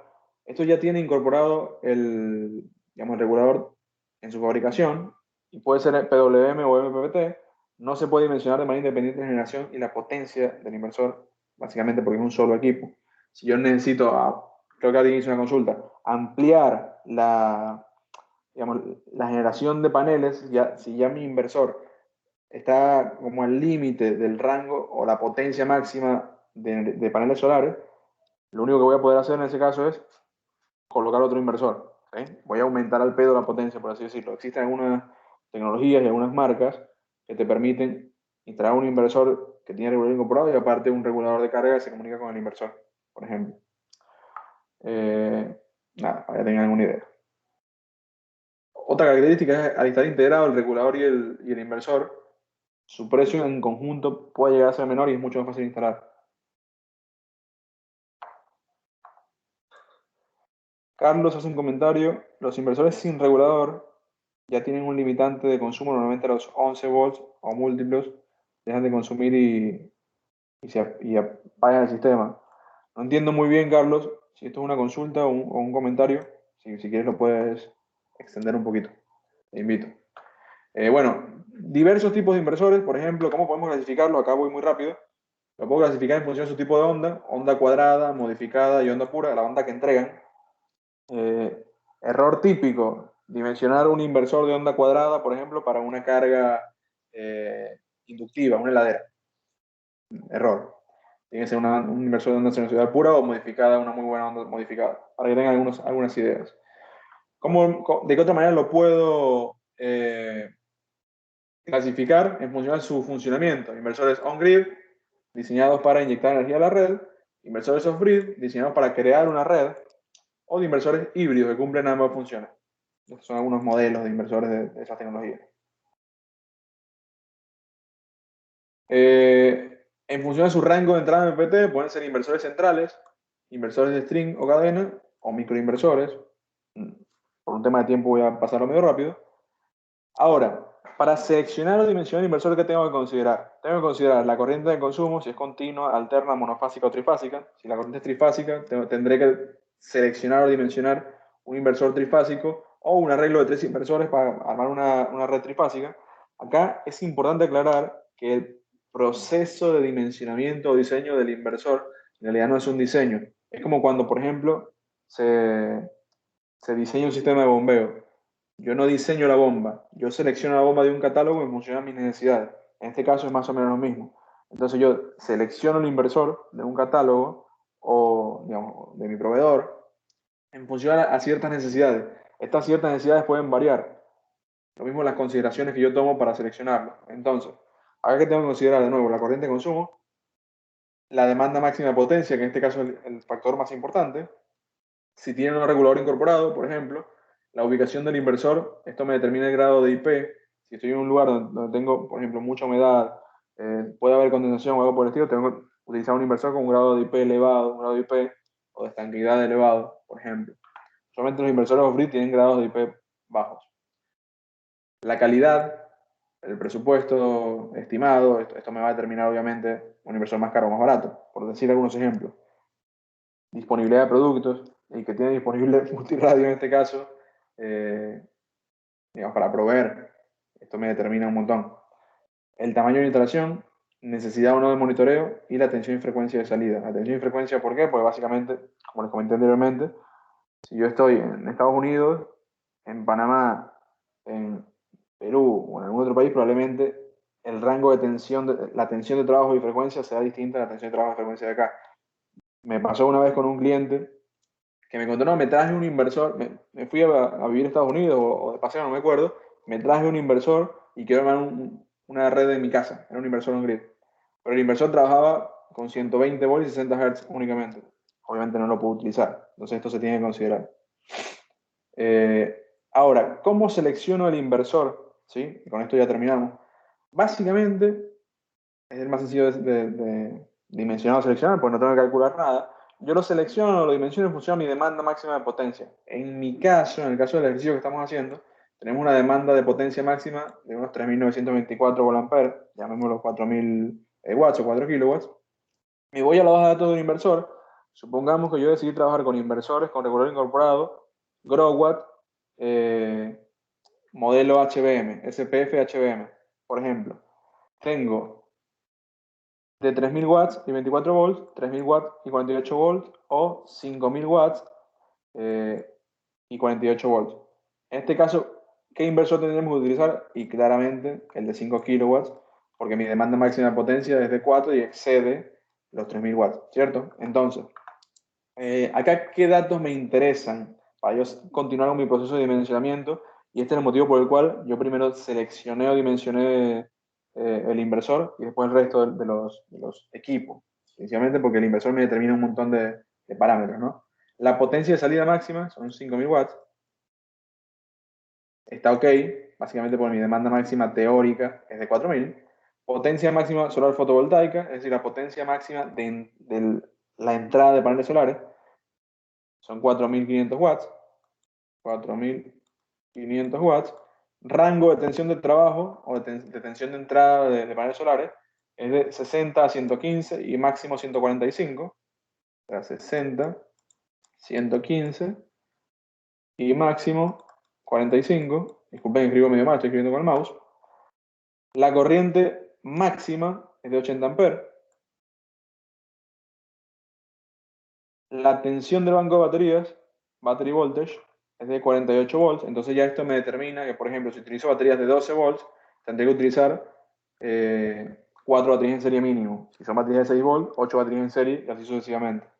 Si son baterías de litio de 48, obviamente una. La tensión del banco de baterías, 48 volts. Y la potencia pico en caso de arranques, es el surge power, es de 10.000 VA, 10 kilowatts. Por ejemplo, se banca arranques de un motor de hasta 10 kilowatts, para que tengan una idea. Voy a responder algunas consultas. ¿Puedo colocar un inversor con panel solar y otro inversor con un generador eólico para dos fases de 220? O sea, dos fases, calculo que serán dos sistemas distintos.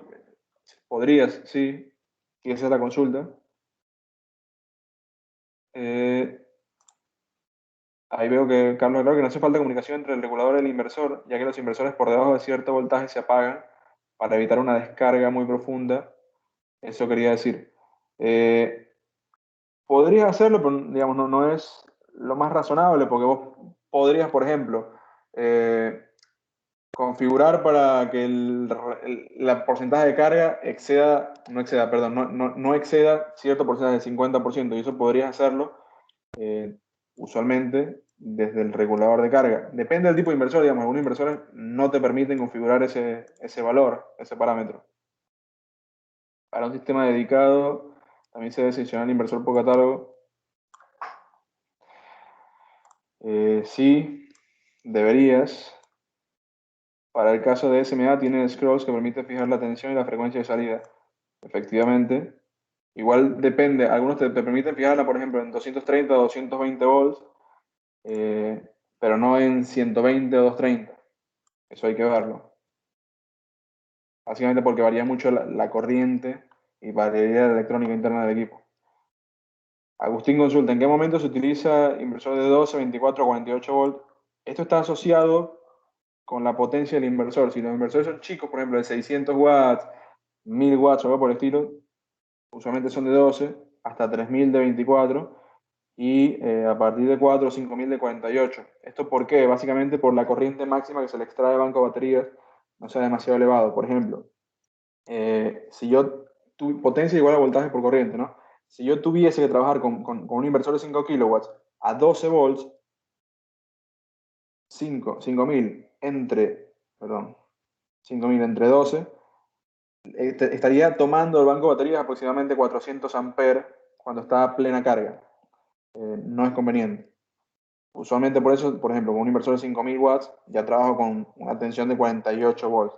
Para trabajar con una corriente máxima en el banco de baterías de unos 100 100 amperes, ¿no?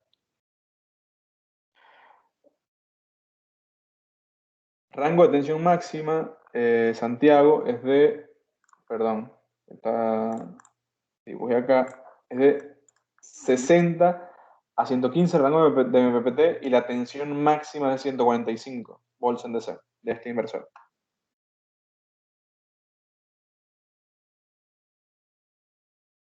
Hay otra consulta, ¿qué porcentaje de armónicos tiene mi inversor off-grid? Mira, sinceramente no lo sé. Algunos te lo dicen en el catálogo, este de hecho creo que no lo indica, pero suele ser elevado, o sea, elevado para una, digamos, para una aplicación habitual. De hecho, por ese motivo, dependiendo de la potencia de los inversores, suelen recomendar utilizar diferenciales con una mayor, con una menor sensibilidad. Por ejemplo, utilizar un diferencial de 300 en lugar de 30 mA o diferencial sumarinmunizado, porque puede haber problemas con los diferenciales asociados a los armónicos. Pueden saltar. Facundo, suelen estar por encima de los on-grid, sí, suelen estar por encima, efectivamente. Para mañana, si quieres, averiguo exactamente el porcentaje. Así que bueno, en este caso seleccionaría un inversor off-grid con una potencia de 5 kW. El inversor que vamos a utilizar es el modelo SPF 5000 TL o HMP paralelizable, digamos. Este sería el inversor que vamos a utilizar. Y estos son los datos que me interesan. Esto anótenlo para mañana, para la clase de mañana. Así que ya son las 7:15, me excedí un montón. Después vamos a ir con la parte de selección de módulos. Si les parece, hagan cualquier consulta que deseen hasta este punto y mañana seguimos. Porque un inversor Voltronic de 1000 watts suena la alarma de autoconsumo cuando enciende una heladera de 80 watts nominal? Ni idea, no debería sonar la alarma si el inversor es de 1000 watts y está consumiendo 80. Carlos dice por el pico de arranque, puede ser por el pico de arranque, es verdad. Igual no creo que de 80 se vaya a 1000 watts el arranque. Parece muchísimo, pero puede llegar a ser. Y si para mañana usamos el mismo link, entiendo que sí, de igual manera estén atentos al mail, porque puede ser que no, digamos, no estoy seguro. Así que bueno, chicos, ¿alguna otra consulta? Si no dejamos la clase hasta acá. ¿Hasta acá cómo vienen? ¿Bien? ¿Vienen mal? ¿Están entendiendo más o menos? ¿No entienden nada? Cuéntenme un poquito para la clase de mañana estar un poco más atento, ¿no?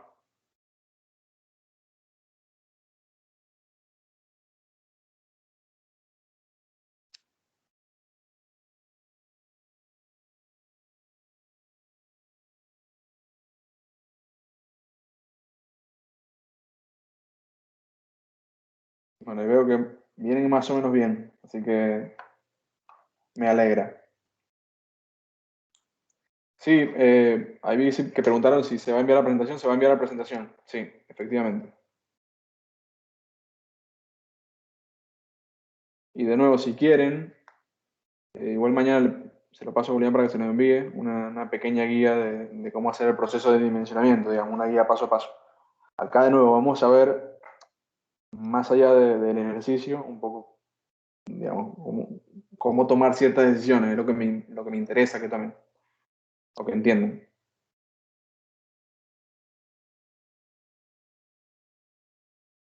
Se va a poder ver la grabación, efectivamente. Para cámaras de seguridad que consumen 600 watts, conviene poner inversor y cargador separado. Eso depende del tiempo de uso de las cámaras y demás. Si quieren, mañana hacemos algún pequeño ejercicio, pero no es que siempre conviene colocar inversor y regulador. Depende del consumo de energía y la demanda de potencia, digamos, de la instalación. Así que, bueno, chicos, veo que están saludando, ya no hay más preguntas, así que seguimos mañana, por la misma hora y por el mismo canal. Les mando un abrazo a todos y todas. Chau, chau.